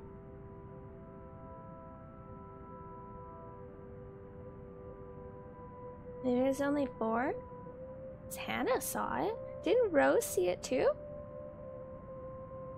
Funny how an ordinary-looking piece of paper can bring this much trouble. The impulse to throw it away or to rip it to pieces is still there. I can easily do it, but after that, what? Will she leave me? What about those people who've already seen it? Be okay? This one certainly gnaws at me. Knowing she's real and might also go after the people I care about, I just wish someone would listen. Believe me. You're about to break in silence nearly makes me jump out of my skin. Finally, I fish the gadget out of the mess of cushions and papers beside me where I'd carelessly thrown it earlier before taking a shower. Zach's name flashes brightly on the screen. You calling because of this afternoon? To be frank, it's the last thing I want to discuss, though I did leave the two of them there without saying anything. Knowing Zach, I bet he's worried. Hey, Zach. Oh, good. I thought for sure you're not gonna pick up. Sorry, it took me a while to find my phone. No worries. You game tomorrow? I pause. I don't recall making plans for Zach for the weekend. Did I forget something? Remember that guy I told you about? Back in the movies? The, priest? For the blessing? Does it ring a bell? Oh, right. I did say that, but I didn't think he'd actually go through the trouble, especially after what happened with his film. Sometimes I forget how kind Zach can be. Yeah, I remember. Is he fine with it? My friend doesn't mind. We're lucky he's not busy. So, tomorrow, he'll meet us at the mansion. Guess we're going back. Sorry for the trouble, Zach. Hey, no problem. I'm the one who suggested it to begin with. And, well, this afternoon you did surprise us. Never seen you scream like that. You scared the hell out of Rebecca. I guess I owe you a lot for this, huh? Nah, we're cool. You had us worried. But I know you'll tell us about it eventually. I just want to make sure you're doing well. You left all of a sudden and you're not answering any of our calls. Trying to get me to talk. Normally I tell them I'm fine. Insurances, empty or otherwise, but their mind's at ease. Now, no, nothing will form. Can't bring myself to say anything. Seems to have sensed my hesitation because he immediately steers the subject to a different direction. Yeah, anyway, I gotta go. I left something on the stove before making this call. Make sure to bring jumper cables this time. Or a Winchester. I think I'll bring a Winchester. And some salt. Just soup. But it'd be embarrassing if I burned soup. I doubt it. Ashton, on the other hand... Well, remind me to tell you about what he did with the pressure cooker next time. Oh, damn, it overflowed! Really need to get going. Bye, Bella. He hangs up before I can thank him. The busy tone, though muffled, echoes through the receiver. No one is saying this will work. Even I'm doubtful it will. But right now, I'll take anything. Anything to get out of this nightmare. Sleep comes easier tonight. And for the first time in a long time, I dream. Clear skies of unrestrained laughter from children playing in the streets and small, cramped dwellings. To an outsider, the sight does not paint a pretty picture. However, this to me is home. Sunday.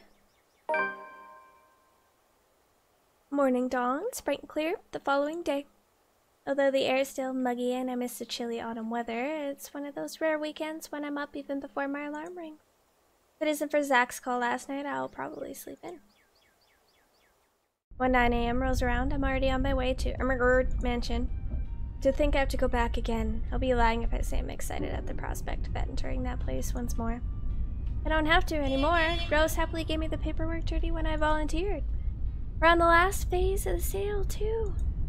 Well, almost. Papers signed, documents finalized, various other legalities, settled with the current owner, and all that. Still, never mind that its new owners want everything done within the week, when the process typically takes more than that. They want it done? We'll get it done. I really don't understand rich people. But money can do wonders. I won't be surprised if they'll be able to push the process just a little more, like what they did to secure the house. Point is, I'm under no obligation to return to the house anymore. Running is an option, of course. I can now move on to another property and forget everything. However, at the end of the day, it's always my conscience that wins. What if something happens to those who've seen the letter? Ash, Zach, Becca, Miss McCullough, the Wrights? The guilt will follow me to my grave. The mansion looms as we approach. Whispers welcoming back, shadows calling. I hope this is the last time. Wah! They're engaged in a quiet conversation when I find the mansion's front gardens. Wow, check out that priest. He's got a good pedo stash going. Yeah. There's relief and familiar company in knowing I won't be alone going back inside for my silly idea. It's impossible to feel at ease here. Even with the delicately pruned gardens awaiting spring's arrival, or the beautiful, wild winding pathways. The very place itself is aware of its trespassers. Zack, on the other hand, doesn't seem to notice. Or he simply doesn't care, or he's already used to it. You can never tell with him, with all the gentle smiles and amiable air. Almost as hard to read as Ash. Almost. At least Zack. The real Reddit. Thank you for the follow. At least Zack doesn't ask for as much patience as dealing with Ash does, and that says plenty about himself. Ash does. Can you tell I'm tired? Wonder of wonders how the two ended up best friends. He waves at me as I approach. True to his promise, Zack has also brought his friend with him. Father Norman. Somehow I expected him to look older. Oh, don't be surprised. They say people who have found their calling are getting younger these days. Oh, really? Sorry, Father. I didn't mean to say that out loud. No offense taken. Though I admit I'm a bit surprised. I didn't think someone would ask this house to be blessed after all these years. You've heard of it, Father? In passing. The occasional rumors and talk by the locals, nothing new, but still interesting to the curious. You don't spend years serving the church here without hearing a random hearsay here and there. You never mentioned what you thought of those, Father. Look at his creepy smile. He is a priest, that's true. That ambient wind sounds like a vehicle going by outside my house. Ah, but he who goes down to the grave does not come up. He shall never return to his house, nor shall his place know him any more. But what I saw... May not be what you think it is. It depends entirely on what you mean by it. If you're talking about spirit beings, angels, demons, then yes. Are we talking about the spirits of people who have departed? The word makes it clear that once the deceased has left us, they are gone. But of course, I didn't come here to bore you with a lecture. Yeah. No, it was enlightening, Father, to say the least. Thank you. Just remember that a God who loves his children would never let them linger once the time comes. Oh, okay. That's what my papa often tells me. Your father must be a good man. He raised you well, no doubt. Well then, shall we? We shall. Regardless of what it is, I'm sure the mansion's new owners would appreciate such sincere intentions. From a stranger, no less. The priest is gonna die first. Oh yeah, you're calling it? Yeah, maybe. A relief. This way he won't see how tightly I'm clutching the straps of my bag. Father Norman's probably trying to put me at ease. But the worry, the cold, restless, foreboding feeling has firmly lodged itself in my stomach, making its presence known with every step towards the house. Hey, you okay? Zack lightly nudges my side, careful, mindful of his motions, no doubt to avoid startling me. This place gives me the creeps. It's hard not to lie to Zack when he gives you that look. It's just there. Mind that implores, a silent appeal. I'm not sure if he's even doing it consciously. Another breeze blows, and I try not to shiver. Try not to listen to the voices that may or may not be there. Ugh, this place really gives me the creeps. It doesn't seem more than an ordinary house to me, though. Damn, I should have brought my camera with me. I saw a few areas that'd be good for a shoot. You think the new owners will allow it? Shh! What if you catch something? Or someone in one of the pictures? It just means they want to be seen, doesn't it? Don't ask for it. It's not like we can stop them if they do. You're really not helping, Zack. All right. Sorry. Don't worry. I don't think whatever's inside this house will do anything. I'm here, yeah? I'll take care of them.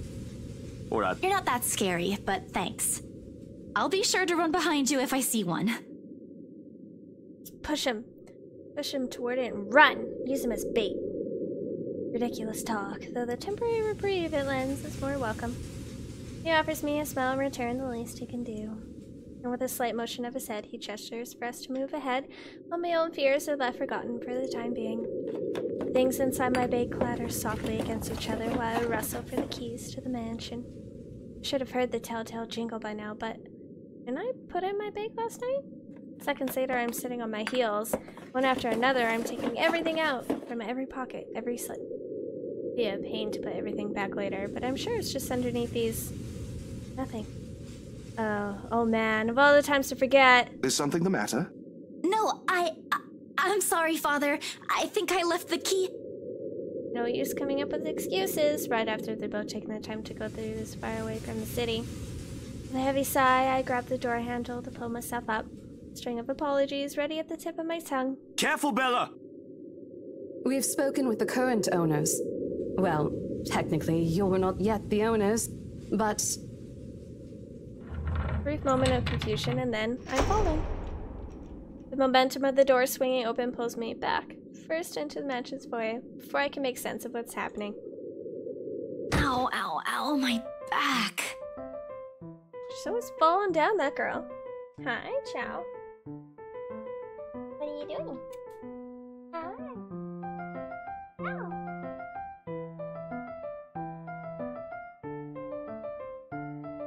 What the? Isabella?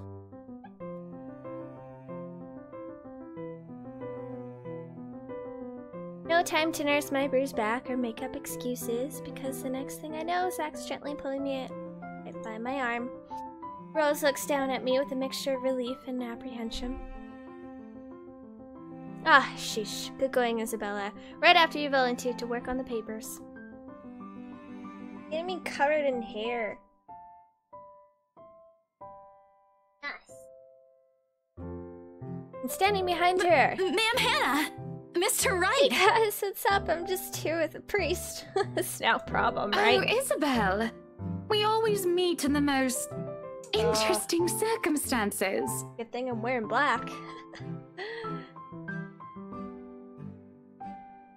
A complete understatement, darling. What are they doing in my house?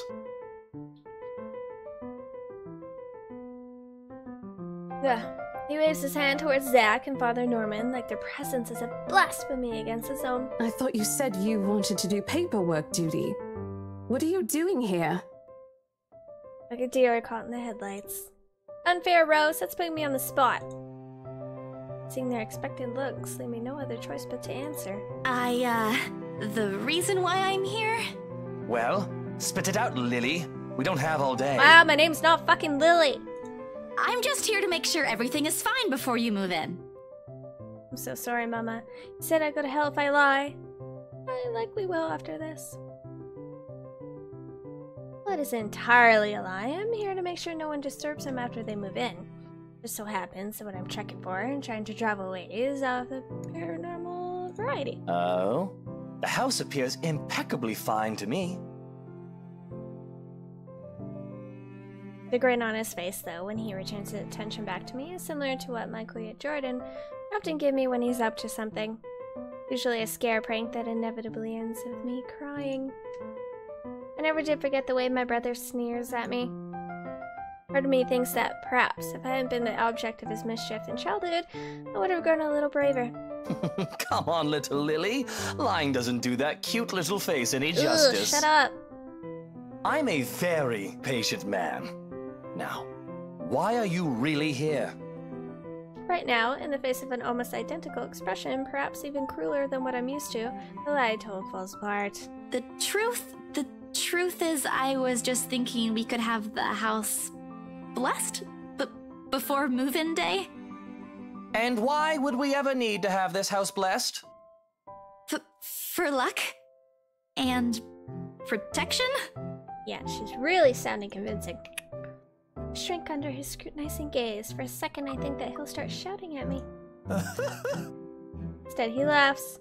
Not the mocking, jeering kind, but wondering if he's hearing things right. I say he's amused, but I honestly can't understand what's so funny with what I've just said. Is it really that weird? Isn't it a custom here? Wish Becca was here to explain stuff like this. That's rich coming from you.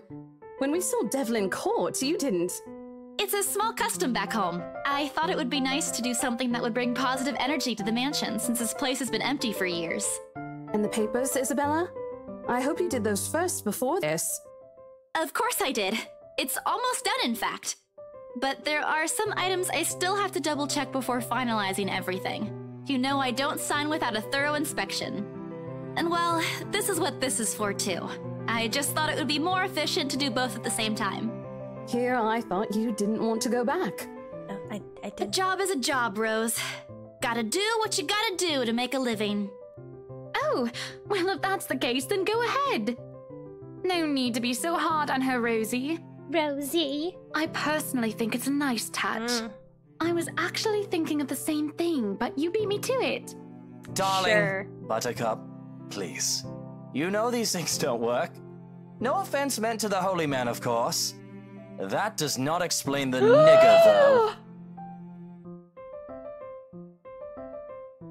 Wow! I did not see that coming. Wow. All of a sudden, there's an awkward silence that even Rose, of all people, seems reluctant to break. Although a desire to do so in evident ways, her nights nervously shift from Misery to Zach. I would have seriously just, like, kicked that guy in the balls. Like, the fuck? Not that I want to know he's a client, but you can't just say that in front of other people. You can't just say that, period. In front of Zach, no less. If Ashton were here, I know he wouldn't stand for it. Neither do I. Yeah, I hope he's the one that dies first. Cause fuck that guy. Is the reason why bullies back home never touched my younger brother again after I gave them a taste of their own medicine. Might be inches taller than me, but I'm pretty sure I can still land a hit or two. Maybe. If only I'm not going to get in trouble with BRC for it. But before any punch could be thrown, Hannah cuts in. Lucille Mitchell-Wright. In a voice too firm, demanding his complete silence. What? She merely crosses her arms and shoots her husband a sharp, disapproving glare. That seems to have done the trick. He immediately shuts his mouth, but not before muttering a few inaudible words under his breath. I would have given him more shit than that. Hannah sighed and shook her head. Oh, give it a rest, love. Do you have a better idea? Who knows? Positive energy might even give us what we've been waiting for. Or some peace. Let them do their job. What have we been waiting for? I don't think I was ever informed of. Nothing you should worry about right now. Anyway, we've still got a few things we need to discuss with Rosie here. Over lunch? I hope you don't mind, Isabel. We'd love to take you with us, but... Oh, no. Go ahead, ma'am. This'll take time.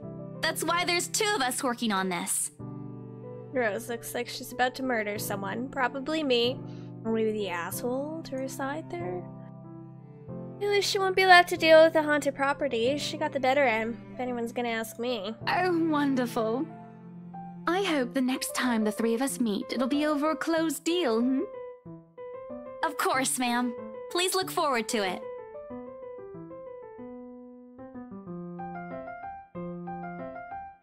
Disapproving glare equals, I agree, but don't like you saying it out loud. Yeah, basically. Yeah. Rose hurriedly hands me the keys to the house before leaving, mouthing reminders to secure the place and harmless threats for throwing her under the bus. I return it with a reassuring smile of my own, even if she's the one who often forgets. And they're gone. Just quick as they appeared, leave me wondering if this is simply what's typical for the rich and famous, moving from one scene to the next without a care. If so, I'd rather stay with my rundown apartment in our little shack back home. There's still joy in not missing the smalling things, after all. The house is big. It's not surprising when the ceremony takes a few hours to finish. The sun's already high in the sky by the time we've gone through the last room. I never say I'm a devout follower of my own faith, even with Mama and Papa's teachings. But hearing every passage, every word Father Norman uttered as we went around the house had set and lulled me. Soothing? Comforting? All of a sudden, the mansion doesn't seem so scary anymore. Maybe there is an end to this. Or perhaps this is the end. Father Norman bids us goodbye upon exiting the mansion grounds. He has business in the village nearby, he says, a minute gesture to reach out to the members of the parish every once in a while. It reminds me of the distant memory of helping hands and a few kind smiles, what pulled my family through when times were tough. But before he leaves... Isabella, a word before I go? Sure, Mr. Pedo Priest. Zachary hasn't been really forthcoming with your situation. and it is something I understand it wasn't his to share. But whatever burdens you, know that it's not a permanent fixture in your life from which you'll come out stronger. Besides, you have people to bear it with. I bet back a harsh retorts before they come out, masking it with a smile as we wave the good priest off. His words, though meant to comfort, has only left something hollow in me and a bitter taste in my mouth. If they don't believe you, what am I to do? Tentative hand lands briefly on my shoulders, taking me out of my thoughts before they take a sullen turn. But my smile doesn't quite reach my ears when I turn to him. Say, do you want to go somewhere? Right now? Where to? Go get drunk? Anywhere in the city. I'll leave it up to you. Hang out with Zach? Sure, why not? It wouldn't hurt. I've got some stuff I need to buy. Groceries. And there's a shop I want to check. Is it real food this time? Let me guess. Rebecca? She's just worried about you. Even I can't eat that much instant noodles. Think of it as a talent. Let's just go, Zach. I smile, rewind this time, devoid of any unpleasant thoughts. Regardless of what happened, I don't want to think of them that way. My lovely park.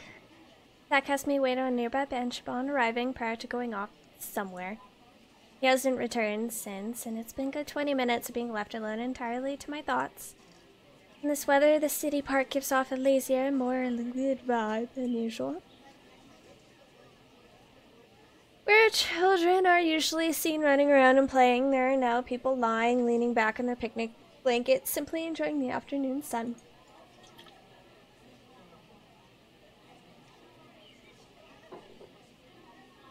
Smell of food just from nearby food carts, and if the wind blows in the right direction, one will catch a whiff of freshly trimmed grass. I hate that smell. I'd gladly sleep on the bench if I was not waiting for someone.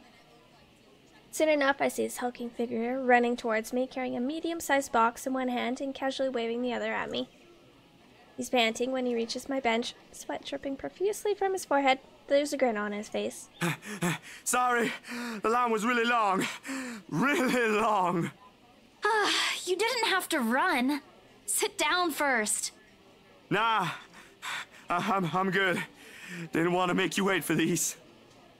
I already know what's in the blue box before he opens it. What is this?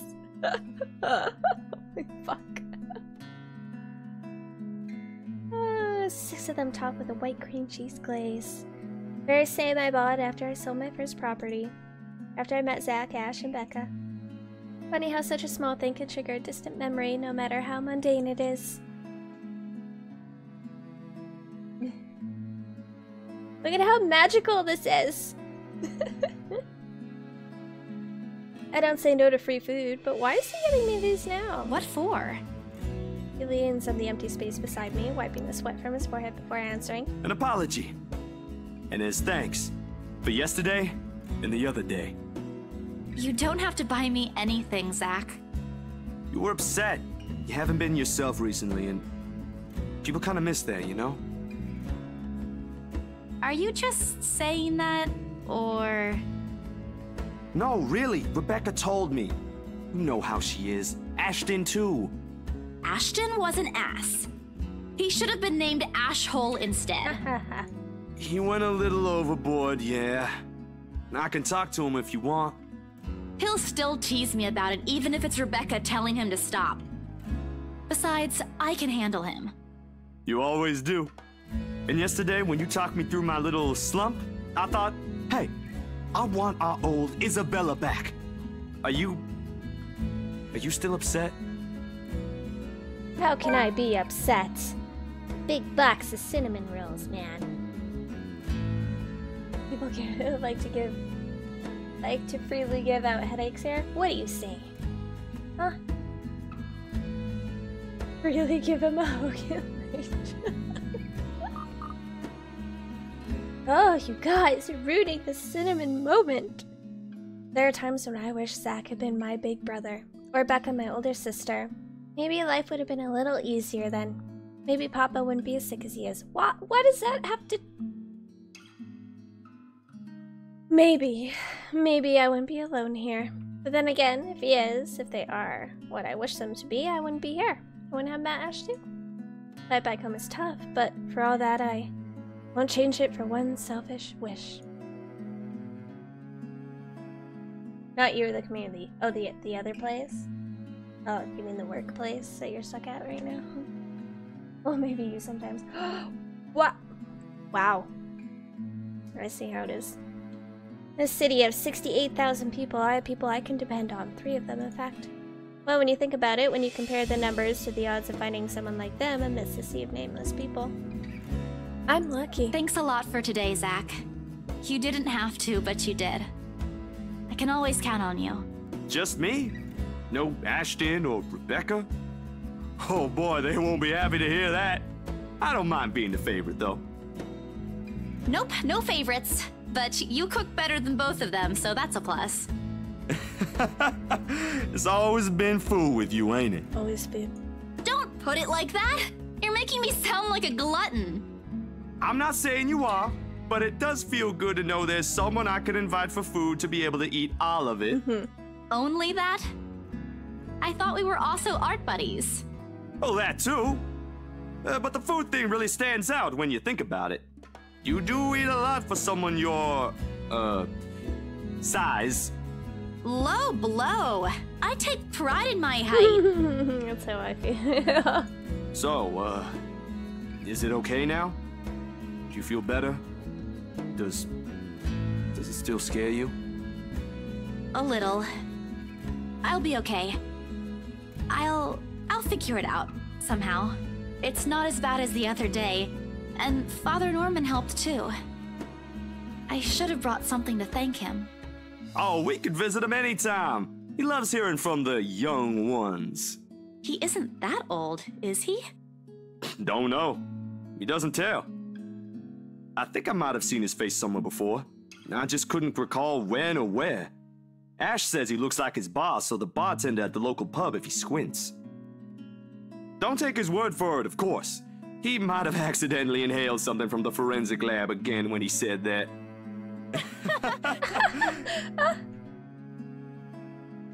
Back to the usual. Things may not have been the easiest lately, but it certainly isn't the worst that happened.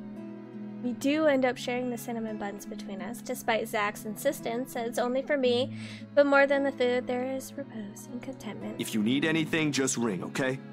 Like when Ash annoys you too much. I'll help you with him, best friend or not. No way. I can take him on. Still an extra muscle wouldn't hurt, yeah? Just let me know, and I'll back you up.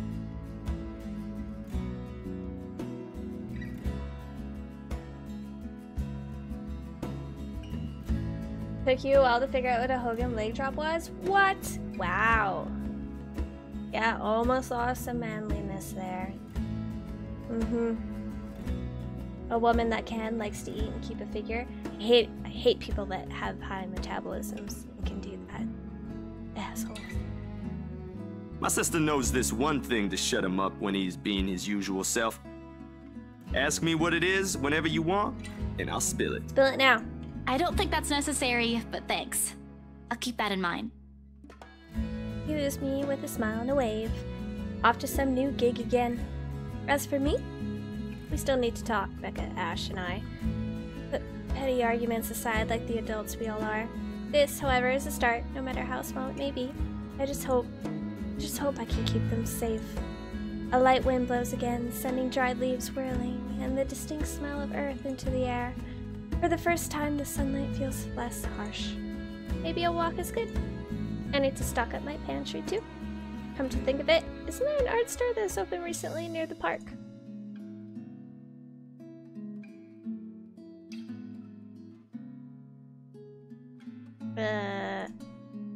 Oh, there we go. What, we're back in the park? The cat's name is Beruthiel? At least that's what his collar says. What? What? What cat? Odd name to give a cat, in my opinion. That speaks grace, much like the one that carries it. Shows in the way he swishes his tail and his eyes follow my hand's every movement. What is happening? I'm not sure what he finds fascinating in me, to be honest. I wasn't the bare picture of Grace when he found me, after all. It was a bad idea carrying 2 heavy bags of newly bought art materials and groceries without help or a sure ride home. In hindsight, perhaps I shouldn't have bought all these at the same time. Didn't even make it past the park to the nearest bus stop. And now I'm suffering underneath the glaring afternoon sun, hunched up on a park bench and drenched in sweat in the company of a cat curiously watching my every movement. I hope it stays where it is. Just a black cat, but back at home, they're considered ill omens. Don't look at me like that! I can act graceful as well if I want to. Not that I've ever acted graceful in my life, of course. Growing up with a rowdy younger brothers and a sister does that. Cat? Kitty? Where's she and Chow? Sleeping. Chow is on his chair and she's on the couch.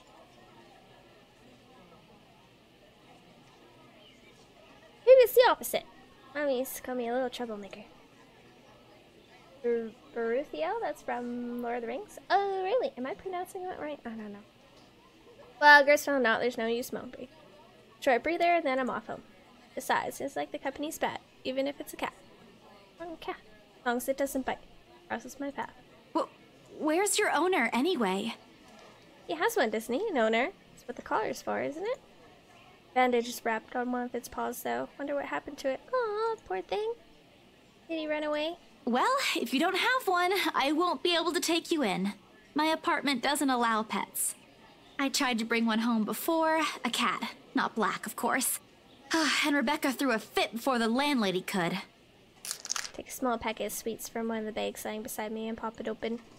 I'm about to put one into my mouth. He meows. Aww. My hand stops. Do you want one?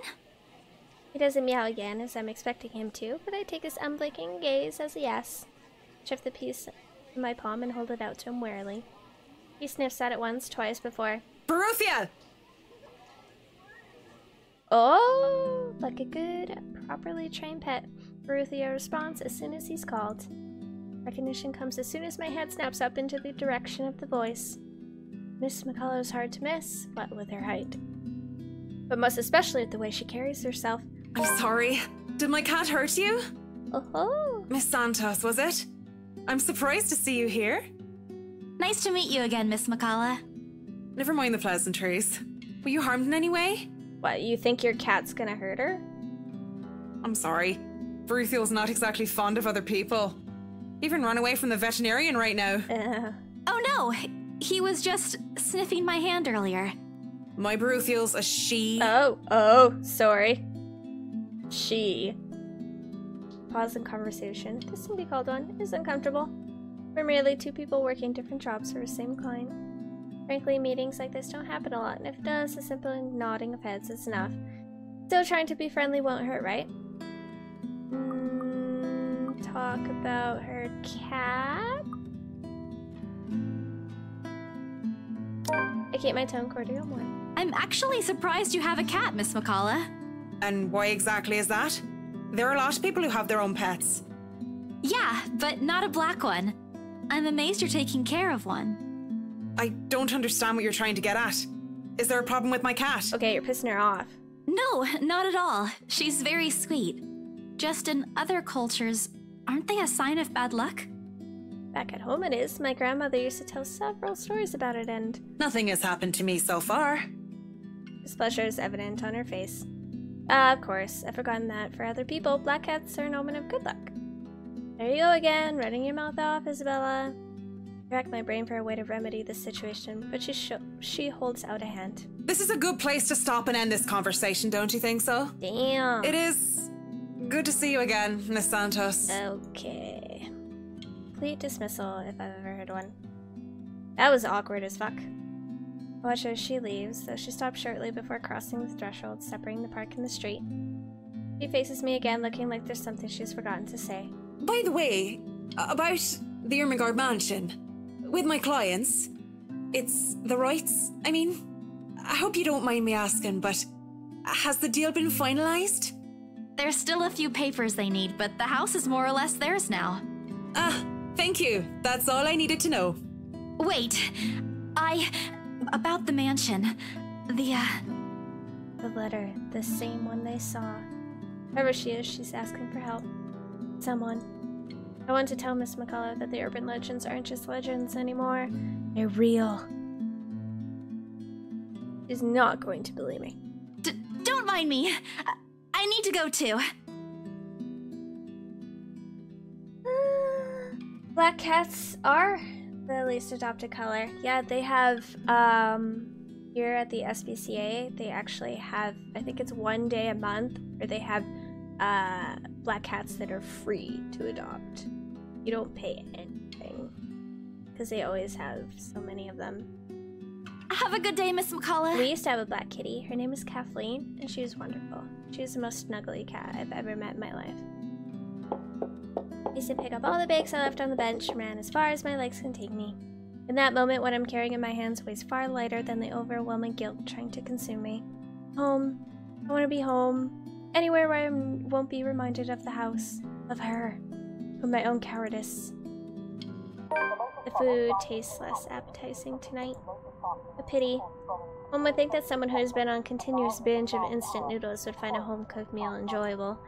But it isn't. Hunger isn't what's gnawing at me tonight. Neither are my sore muscles. The TV runs loudly in the background, but it's what it says. But what it says barely registers in my brain. It's hard when the things you're trying to forget keep returning to the forefront of your mind. It distracts you. Eats at you. Devours you. I wish this would stop. I wish it wasn't the one who picked it up. I wish it was somebody else. In other local news, a woman was found dead in her home yesterday evening. Luxbourne police officials are currently investigating the crime scene, but has classified the case as homicide. Huh? The victim, identified as Rose Pamela Cooper, 33 years old, working as a real estate agent. Oh, shit. Discovered lying in a pool of blood in her 2-bedroom flat with the words "Help me" repeatedly written on the walls. Damn, son. Uh-oh. Spaghetti-o. This isn't what I want. This isn't supposed to happen. None of this is supposed to happen. No one's supposed to die. Those are just stories, right? Legends! That's what everyone's kept telling me, so why? And I... Immediately, I rushed to my study table and searched my phone. My hand, cold from dread, clings tightly to it as soon as I touch its edges. Is the folded paper, the letter, lying unassumingly beside it, slips to the floor when I pick the device up. But I pay it no mind. There are more important things. Right now, I need to call her. I need to call her. I was with her. I was just with her not too long ago and she was okay. No. It isn't Rose, I'm sure of it. I just talked to her and a sob escapes me and hot tears begin to blur my vision. One after another, they trickle down, weighted by the very same guilt I refuse to admit I've been carrying from the start. The same one I've been hiding from. The same one that's put the people I care about in danger. My hands shake as I navigate to Rose's number on my contact list. She'll answer, right? It's what she always does. She'll pick it up, tell me to turn down the waterworks, and call me a wuss afterward. She'll answer. Please answer, Rose. Again and again, I dial. Whispering, praying, pleading. Come on, Rose! Don't do this to me! Please pick up! I know you're there, Rose. You're not dead. Please tell me you're not. This adds to the series of deaths and disappearances that has plagued Luxbourne in the recent years. The authorities are currently looking at a possible link with the notorious Anselm Butcher case. Deafening static sounds from my phone speakers. But in my ears I can only hear the screams, her pleas, her whispers. We are not safe. Oh, someone died. And I'm leaving it at that. We're gonna leave on a, well, I guess it's a cliffhanger, kinda, sorta. Right? Kinda, sorta. Save. Oh, we haven't saved this like the whole time. Alright, so there we go. Another chunk of this game done.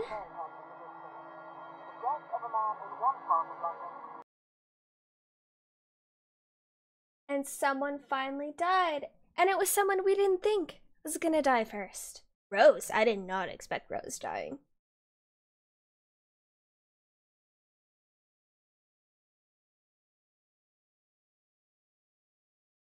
Yeah. Oh yeah, you had a black cat. Yeah, he didn't make it beyond 6 months. It's sad. You found a black cat as a stray on Halloween? Wow, that's pretty.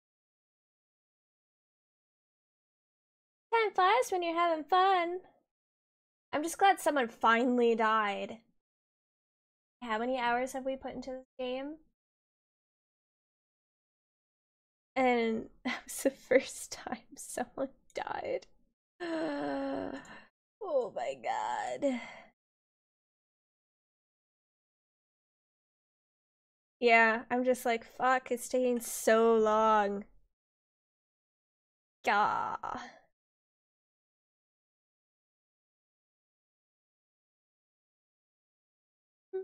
Wow, like no one is streaming right now. Ooh, is she still streaming? It's such a weird time in Japan right now. What? Oh no, she left. Damn it!